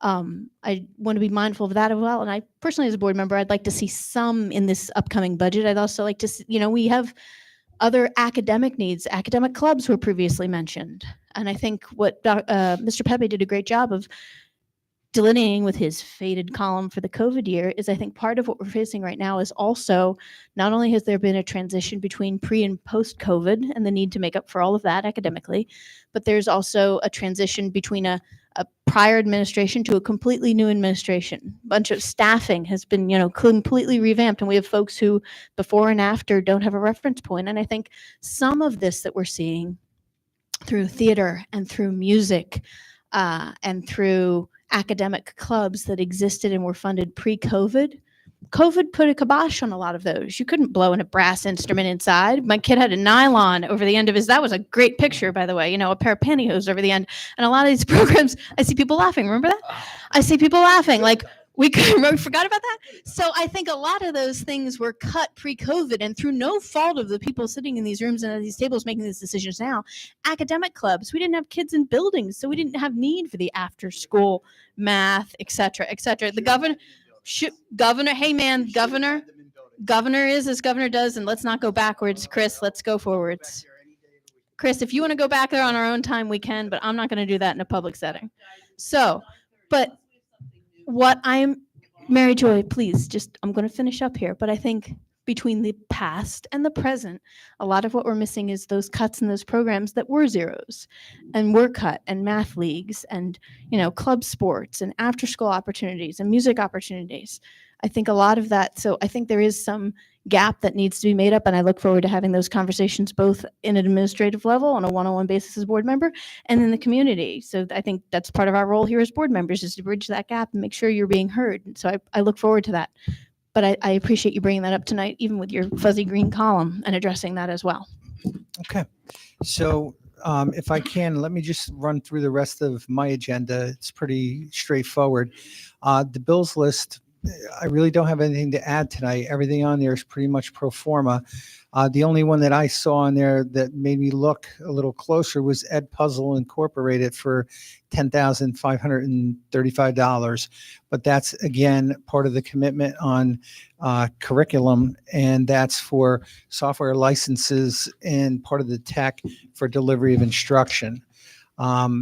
Moving on to the treasurer's report and investment, it's great. I already presented on it. You kind of know where that's going. I think really, again, another great move for us, and I thank you for sitting in on our interviews, is the broker of record. So we have before you tonight a motion to approve Arthur J. Gallagher as broker of record, and we believe we're going to get an increased level of service out of that, and hopefully equates to, you know, making sure that we're properly insured and we have, you know, more buying power in the market. So I think that's all I have. If we can move those. Thank you. Thank you, Mr. Bebe, both for your presentation and for going over those items. Could I have a motion to approve items 8B through D, purposefully omitting A, because we have no need of a vote on that? 8B through D, motion? Thank you, Mr. Boyer. And a second? Second. Thank you, Dr. Wyok. Any questions or further comments on those? I just want to extend my thanks for giving board members the opportunity to sit on those interviews, and Ms. Cruz was also, who's not currently here, was also able to sit on those. I'll just mention once again, I'm going to keep doing this. Charter schools and busing transportation are the highest bills that we pay every month. That's correct. And I will use the buses. And I do need to send the checks out. All right, thanks. All right, so we had a motion and a second. Any further comment or questions on those? Seeing none, all those in favor? Aye. Aye. Aye. Opposed? Thanks, Mr. Kearney. And opposed? Abstentions? All right, motion carries. Moving on to... Yeah, support services, pretty easy. Basically, we need to maintain the field that's out there now. So this is a groomer and a sweeper. And again, I'd like to thank Mr. Rohrback for all of his due diligence. Not only are these on CoStars, which we wouldn't need to go out and get quotes, we did anyway. And at this point, I think we're pretty well versed. We even discussed it at the facilities committee meeting. So I'd like to get those approved. Could I have a motion for items? So moved. Thank you. Pick one, Ms. Lobley. Pick one for the second. All right. Everything under support services. Any additional comments or questions? Seeing none, all those in favor? Aye. Opposed? Abstentions? Moving on to the human resources report. Doctor, you'll move it. Dr. Eatwell, busted my chops. any major retirement or highlights we should be aware of? I'm just gonna put these in auto. Nothing. I do want to mention that we have 3 retirements, and actually they are people with all 3 of them have 25 years or more of service in certificated roles. Please do. And that's Michelle Kripp, our certified school nurse, Marie Matzinger at the Liberty Bell, who is our Spanish immersion, and Ed Sinkler, who's our bio teacher at the high school. And I'm sure they will be quite missed next year. And the other classified staff person is a lunchroom monitor we've had for almost 2 decades. So I do want to make a note of that. But otherwise, it's our usual appointments, resignations, extracurriculars. Thank you very much. And yes, thank you. Those are teachers who and staff members who have been here for well over 2 decades and are integral parts. They will be missed. If you see them, please thank them for their service and wish them well in their retirement. We will absolutely be missing those presences in our hallways. All 3. And actually cafeteria workers as well. I recognize that. We name a friendly face seen every day. So thank you. Could I have a motion to approve human resources items A through D? I'm sorry, I apologize. A through C. Still move it, Ms. King. Thank you. Thank you. Thank you, Mr. Boyer. Any questions or comments? All those in favor? Aye. Aye. Opposed? Abstentions? All right, moving on. I omitted 10D district policies just because I was going to lump it in with committee reports. These are a number of policies that we were able to go through in committee. Very few, if any, very straightforward. No changes, no legal input required, just an update. They were sent out to you and available for your perusal. Can I have a motion for those policies, 10D? First reading motion. Correct, a first reading motion, Ms. Reinhardt. And a second? Second. Thank you, Dr. Wayak. Any I other do questions have or comments? I do have a Yes. question. We did not receive any red line items with these policies. Were there any changes whatsoever? I had asked for board members, all board members to receive the red line receive version? any red line version of all of. I will tell you any and all there's policies. extensive with the 120s that we no longer had to fast track, and we're still working through some legal on that. There were very, very minimal, if any. I'm trying to pull up.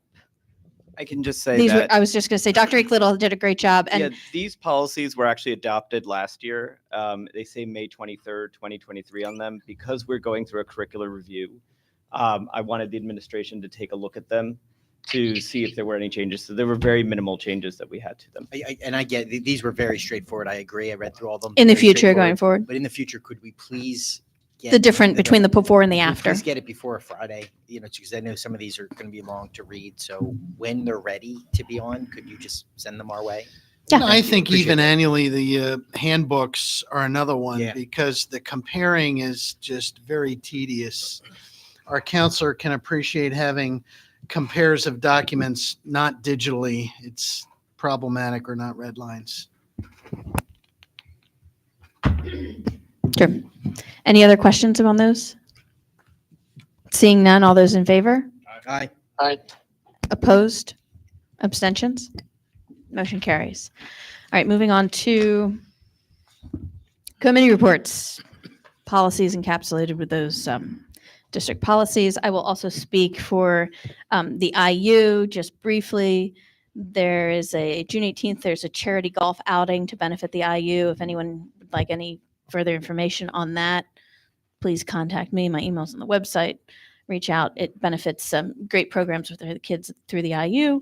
And the other item we voted upon, the facilities plan through the IU, address the multi-disability support functional program that is actually housed. One of the classrooms is housed in our middle school. It's going to continue to be there as a result of that facilities plan that we all approved. And that is the extent of my very brief IU and policy committee report. Any other committees in need of report? LCTI is meeting this week, so nothing this time, but I would also request at some point to have an update from our library board representatives on what's happening over there at some point. Thanks. Sure. Anyone else? ACMC, we approved 4 people, and we had a discussion about first-year employees and the difference, the CBA language that refers to first-year employees. And then we're going to have an in-person next month. And then Ed Committee, we are going to be meeting May 14th and talking about RFP, RFQ, or any other options as far as moving forward with full day K discussion. Thank you, Mr. Carney. Mhm. Ms. Torba? The technology committee, we did not meet this month, but we're in the process of securing a date for next month. And I think I want to have on that agenda maybe something to improve when board members call in here. Just maybe I'm a little punchy at the end of the night, but that's evident that we might need a more streamlined process here. Mr. Pepe mentioned it this night. It was on a slide, and Dr. Mahan mentioned it in our last board meeting. The wonderful things, the initiatives that are rolling out, like Wit and Wisdom, Study Sync, Spanish Immersion. I know I'm missing things, but it was 851,000. I think Mr. Pepe had on his slide, curricular initiatives. And attached with that, it's behind the scenes types of things is technology. All of those initiatives involve technology. I think Mr. Pepe, along with Dr. Mahan last meeting with the tech, Mr. Suma's done an amazing job with 1.2 million with our infrastructure. And again, with that comes support. So that next meeting will continue to discuss how we can provide the technical support and resources for such initiatives. It's like Wizard of Oz. You don't see it behind the scenes, but it's ever so important so that we can build off those curricular initiatives and have the support and the resources and continue with developing long-term. Also in that meeting, we'd like to continue our conversation with hardware, our student and our staff looking at those options and a deployment, a timeline of what meets the needs of our students and staff in alignment with our budget and all of those other initiatives. I'd love to throw in analytics too. Committee just kind of learn more about how we do pull all our data together so we can really understand where our students are at and how we can make progress. And maybe there is something in play, but like to see how we're doing that, if it's most effective for our educators and administration.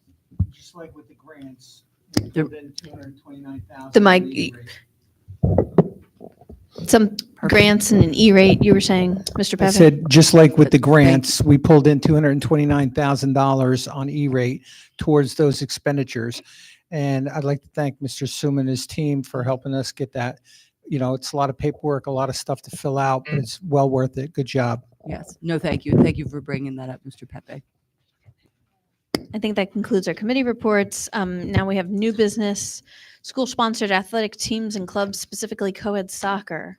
Dr. Mahan, I think David, I did after discussing this with a number of members of our board who've expressed some keen interest. I added to new business. There has been a request for a school-sponsored athletic team that is our middle school co-ed soccer team. And in advance of this meeting, our athletic department pulled together some initial information, and we found that, and of course, this is what we found is happening, that this team is actually flourishing. There is oversubscription in that there are 43, to the best of my knowledge, I could be mistaken on some numbers, but we believe there are 43 students who are on this team, 8 of which who are girls. We had either 50 or 53 students try out for this team. And we've also learned that when games are played, they play 2 games because so many people are able to participate. They break it into 2 and actually have 2 games. So that's like That's great. Exactly. It's 2 games for the same. Not exactly the same team, but the same team is divided so that more students can participate, and all students are able to, in some degree, participate. And then once we, see that it is a flourishing organization, that students, in fact, are keenly interested in this, then we look at the expenses that are involved with it, and we found them to be actually relatively low.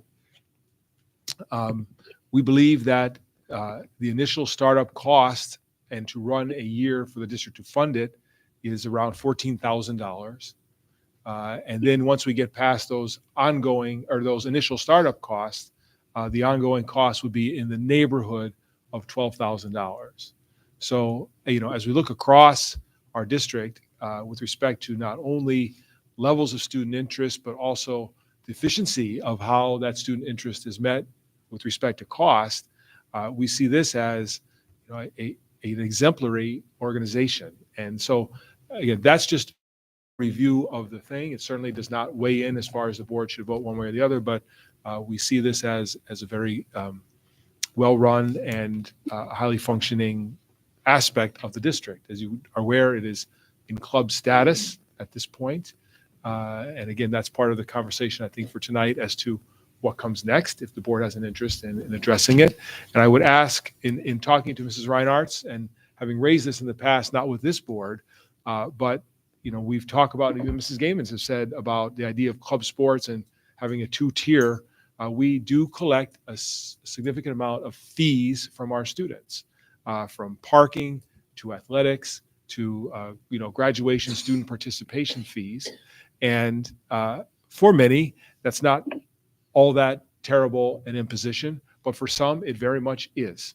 And so just as we're looking at this flourishing organization and perhaps considering moving from self-funded to district-funded, perhaps we can roll into that conversation, and not for tonight, the idea of what can we do to address the fee structure, particularly for those who struggle so very much, perhaps very quietly in this organization. So I thank you for that. That's just my input in new business as it did come up and was addressed to the board, and the board asked me to give some insight into it. Thank you for that. It sounds like it's a wonderful program. I'd like to make a motion that for next year. Second. Yeah. So I would like to make a motion for next year that middle school co-ed soccer in the spring become a school-sponsored team. School-sponsored. I'm going to ask Mrs. Moyer if we can do that. Can we do or that? if we can wait for a month and on the certainly do it agenda. then. I'll leave it to. I don't know if that's. I messed this up before with a different sport, so I don't want to mess it up again.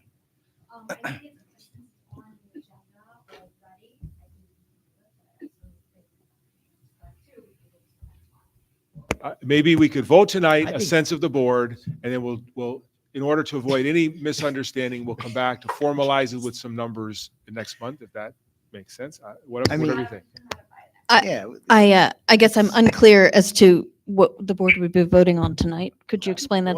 Could you explain that again? No, I really won't explain. I'm not because trying to. No, I was off. Let's base. go. I'm going to go on the record saying I'm not opposed to this, but I don't know what you were just proposing we vote on before I ask for. I have a motion in a second, but I don't know what it's for. That's my only clarification. Dr. Wea, can you explain again? Yes, Joe. So okay. All right. So okay. I have a motion and a second for what? I guess is what I'm. Second for middle school soccer, middle school co-ed spring soccer to be a school-sponsored sport. PIAA. It's not a PIAA sport, though. That's the problem. It is a PIAA It is a PIAA sport.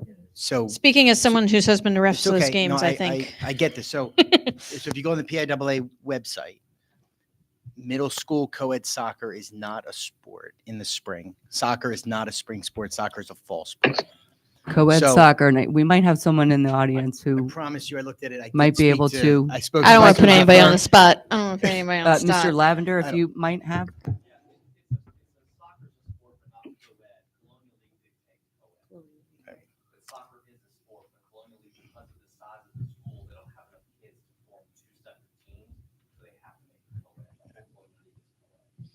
I'm hearing that Colonial League dictates, just for those at home, Colonial If you League go- actually, dictates the co-ed. PIAA website's very simple. If you go to middle school and junior high, they list the sports. In the fall, there's boys soccer. In the fall, there's girls soccer. But in the spring, there is no co-ed soccer. So this is a Colonial League sport that has its own rules. I believe one girl must be on the field at all times. Good, too. I wish there were more. I do have a little bit of an issue with that, but there's strong support. I very much support this being a district-funded sport. But it's not technically a PIAA like co-ed soccer is not a PIAA sport. You don't, it's not, you can't find it anywhere. But soccer is, and this has been very successful from all the information that I've gathered. By Mr. Spangler, Dr. Mann, and Eric, thank you for discussing this with me. And the numbers speak for themselves. I think I would strongly urge the board to support this. Yes. And Mrs. Gaiman, to answer to your question, listening to Mrs. Moore, this really does require the expenditure of funds. It does. It really does. And so my thought would be that we would reserve the vote on expenditure of funds to formalize this in our next meeting. But if the board wanted to vote to express its sentiments to me with respect to creating the next agenda, it could, or it could just take my word on it. If as long as it does meet the support of the board, I would put it on the agenda for next month. But I do not guess I would think then make a as, motion I would to- be a bit uncomfortable expenditure of funds, not because And of that's the fine. value of the sport or anything like that, just because of the state regulations in place. If we don't post for 24 hours for a motion that requires expenditures, we can get into trouble. And I would not want this to be undermined by any technical state problem because it's such a good opportunity. So I think it would be nice, since it was on the agenda, if perhaps, I can make a motion to direct administration to ensure that a motion is on the next agenda for a school sponsor for next year, for 2024, 2025, for middle school co-ed soccer to be a school-sponsored event. All right, well, hold on. Let's go back a step. I have a motion and a second on the floor to have middle school be a sport next year. So first, what I would ask is, and let me just be, no, I have a motion from Dr. Wayock and a second from Ms. Torba to vote tonight. So step one would be to have one of you, correct, amend your motion. Yes. So you amend your Wait. motion. Yes. And wait, and your new motion is for it to be on To the be on agenda next to month's vote, agenda. to vote. For it to be a school-sponsored. Yes, No longer club, I second Dr. school-sponsored. Wayock's amended motion. So we are voting to put this on the next meeting's agenda. That is what that amended motion was. We are voting to put this on the next agenda. As a motion Correct. to support it as a sport. Okay, but essentially we are voting now to put it on the next That's right. meeting's Next agenda. agenda. All right, thank you. We're all clear. So we're all clear on what we're voting on. No, thanks. I think that's best. I stand by that. I'll be consistent in that, saying I think it's great to consider as a part of a budgetary discussion and a vote. All right. Everyone clear and we're voting on to put it on the next agenda? Yes. All those in favor of Aye. putting it Aye. on the next agenda? Aye. All right. Aye. Okay. Now, we have any other business? I'm going to say that quickly and move on. The I'll only have, business. 3 just shout outs like I usually do, but Go ahead, whenever Mr. that's Carney. There's a page break and I didn't see. I'll get to you in 1 second. The only thing I have on here is the LTRC trustee at large. Ballots for trustee at large seat have been distributed to board members and will be collected no later than May 17th. I do not have one. Did I miss something? Is there? It's in this pile of paper somewhere. Okay, thank you. In our packets at the back. Thank you, Miss Lobley. Gotcha. Now, Mr. Carney, the natives are restless. I will just tell you that. Happy Earth Day. I hope students celebrated it in their classrooms today. Happy Passover to all the community members, Jewish community members. And finally, the last thing is, no matter how you vote, I would, just encourage people to exercise their right to vote. Tomorrow, polls 7 a.m. to 8 p.m. for the primaries. Thanks. Thank you. And all right, moving on to information only, field trip requests, etc. There for your information. And I'm going to make an 8-second announcement. Mrs. Lobley gets the most valuable district employee award today because not only is she here till 10 o'clock, she was locked in the women's bathroom and had to exit through the window today onto the ledge. So Mrs. Lobley, Onto the ledge. you get the onto the ledge. Yes. So I did. I'll forward the photos, but Mrs. Lobley, the Employee of the Day award. It is too late. It is too late, but I thought I would mention it. Nope, that was worth it. Thank you. Mental image will live with me all night. All right. We're moving on. We have visitor comments. We do have, on that note, we do have visitor comments. I'm scrolling to them now. I have 3 individuals, starting with Renee D'Amico. I will make this very fast because I know nobody likes this thing. You're good. And The floor is somebody at the end of yours. the class is like, teacher.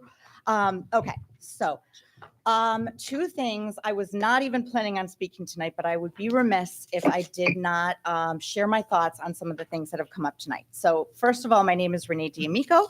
I have a son in 10th grade who is part of Meister Singers Band, jazz band, concert band, marching band, and theater. And so that makes me a really lucky person. I am part of an amazing, tight-knit, close community, which is the music and arts community here within the district.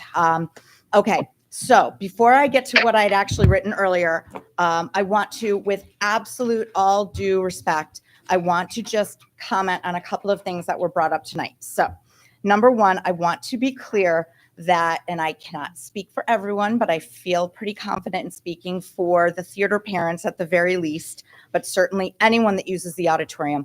I do not believe anybody has come here and asked for a full rehaul auditorium. We all understand that that is not possible right now. Everyone has understood that for years. So what we are asking for is a functional auditorium. I want that to just be very clear. That is, if that's an urban legend, it is incorrect. We just want a functional auditorium. Secondly, the numbers shared, and Dr. Mann, this is something that you mentioned. You said the numbers shared for the other schools don't take into account the $30,000 of ticket sales from our spring musical. Correct. That is why Donna Neff only provided comparators for stipended positions versus ours. There was nothing else involved in those comparators. That was just a piece of the very big puzzle of their $99,000 spending in Bangor. $23,300 in Bangor was paid for stipended positions for just the spring musical versus $2,775 of ours. So that was the comparator, and I just want to make that clear because she did not bring into account ticket sales. In fact, they probably did a great job. Their show was awesome. The other thing is, and I do say this with all due respect, but I would be remiss if I didn't say this. Dr. Mann, you said, I caution the board to remember that if you say yes to one group, 50 others will come forward. Respectfully, that's why we're here. We're here, arts, theater, soccer, because there was a yes given, and that's awesome. So that's a segue into my next, what I had come here to say. You've heard a lot of numbers tonight from the people that have talked about theater. I don't want to do any more of that. What I want to tell you is I want to talk a little bit about the urban legends that are possibly running amok. I want to help setting the record straight. Wanting something for your kid and advocating for what your kid does not mean that you don't want other kids to have something. I'm sorry. I will make this quick. It's okay. Wrap up your comment. You're good. Thank you. There has become this narrative, and I'm not sure why, that there's an arts parents versus sports parents or arts kids versus sports kids. But honestly, in this tight-knit, wonderful arts community that we are a part of, there wasn't one person that I knew, adult or student, that was against girls wrestling being reviewed. Everyone wants to see our students have more opportunities. And personally, I like to see the girls get those opportunities. So yay. And also personally, I know one of those wrestlers and I cannot wait to see her kick butt as a Spartan wrestler. So all of that being said, when it was mentioned at the last board meeting that there was a large surplus and that the $45,000 annually for the girls wrestling would be a minimal impact, that got a lot of gears turning and actually excitement, not anger. For context, if you add up all of the costs requested by SLMP and theater, dry cleaning, repairs, purchasing instruments, sheet music, 3 new stipended theater positions, computer, mic packs, even throw in the spotlight, combine all those, it does not equal the $45,000 of 1 year. So that being said, that is great news that is approved. And also now something like middle school club soccer is close to being approved. That is wonderful. We do not want the whole surplus pie. We just want a slice. So Thank you. You're my wrapping. request is please put this on the agenda for for May 6th. We would love to see these requests go through. Thank you very much. Thank you. I have next Kristen Stepancic.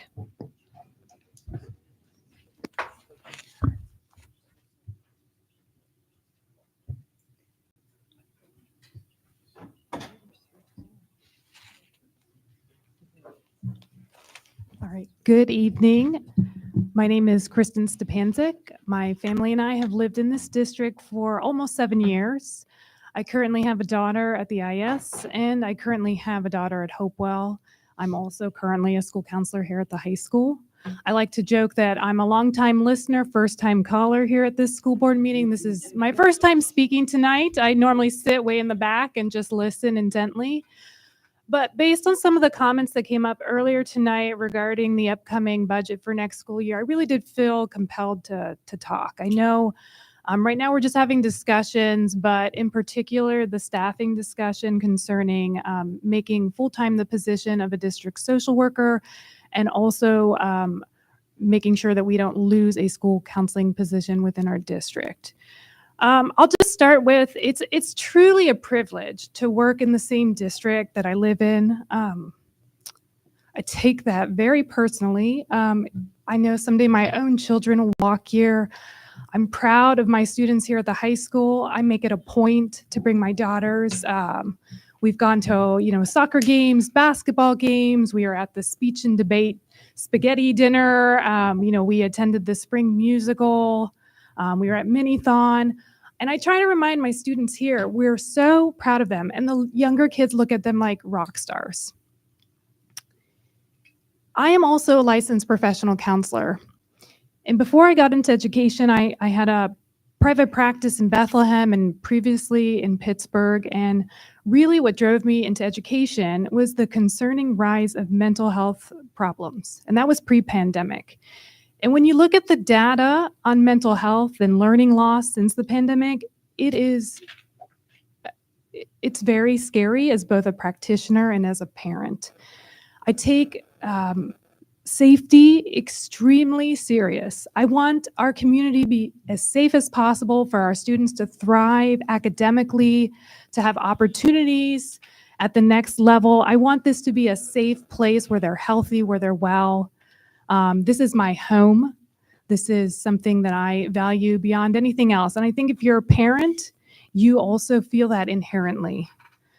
When I have done trainings and I've done extensive training, because again, I know our district really values safety. I'm a member of our IU flight team, and I've gone out and I've supported other districts for situations that are very unimaginable. I feel, again, very fortunate that I can support other districts in the Lehigh Valley, but it is something that I never, ever want our district to experience. And when you look at all the research, having adequate staffing is one of the best ways to keep our schools safe. And so I encourage the board to consider this as you move forward in these discussions. I also do want to offer, in my role as a school counselor, a licensed professional counselor, and also I'm currently a first-year doctoral student completing my doctorate in leadership, and I'm actually doing research on looking at the student-to-school counselor ratio and student outcomes. And I just want to offer, if I can provide any information or have any discussions, I am happy to do so. Thank you so much for your time. Thank you. And our last visitor comment is Mr. Paul Diebel. Thank you. I deferred my comments before the meeting because I didn't really have an issue or concern to address, but rather wanted to provide some positive feedback. I'm very thankful for the work Dr. Mann, Mr. Pepe, and the rest of the administration have done to turn around the state of Southern Lehigh over the last 3 years, following the poor handling post-COVID return to classrooms and the misconduct of the last superintendent. This administration has been able to finally balance the budget, and now we're in a surplus to allow the board to approve Yet another budget with no tax increases, all the while allowing for budget flexibility to approve new programs such as girls wrestling, club soccer, address building deficiencies, and do so without having to lay off any teachers. Not to mention the stadium updates that were recently completed, and now hopefully updates to our auditorium coming up. All this was done without compromising the value of the educational services to our students. Among other things, Southern Lehigh has been able to implement a new language arts program, add additional AP programs, expand dual enrollment programs for college credits, all while maintaining a top 10% ranking in the state and a #1 high school ranking in the Lehigh Valley. So for once, I'm glad to stand up here and speak to this board, not with a complaint, but with praise for the course correction brought about by Dr. Mayon and his administration. Thanks to their efforts, Southern Lehigh School District has become a desirable district for teachers to work, for families to send their children to learn and grow. And for that, I would ask this board and this community to continue to support the efforts to advance Southern Lehigh forward. Thank you. Thank you. That concludes our visitor comment for the evening and concludes our board meeting for the evening. I am now looking for, assuming I didn't miss anything on the agenda. No, I'm now looking for a motion to adjourn. Apparently, that's the lag time between the YouTube Mr. Carney was listening to and when I speak. Now we know how many seconds behind he is. Motion to adjourn. Thank you, Dr. Wick. We are adjourned. Thank you, Mr. Carney, for tuning in. We appreciate it.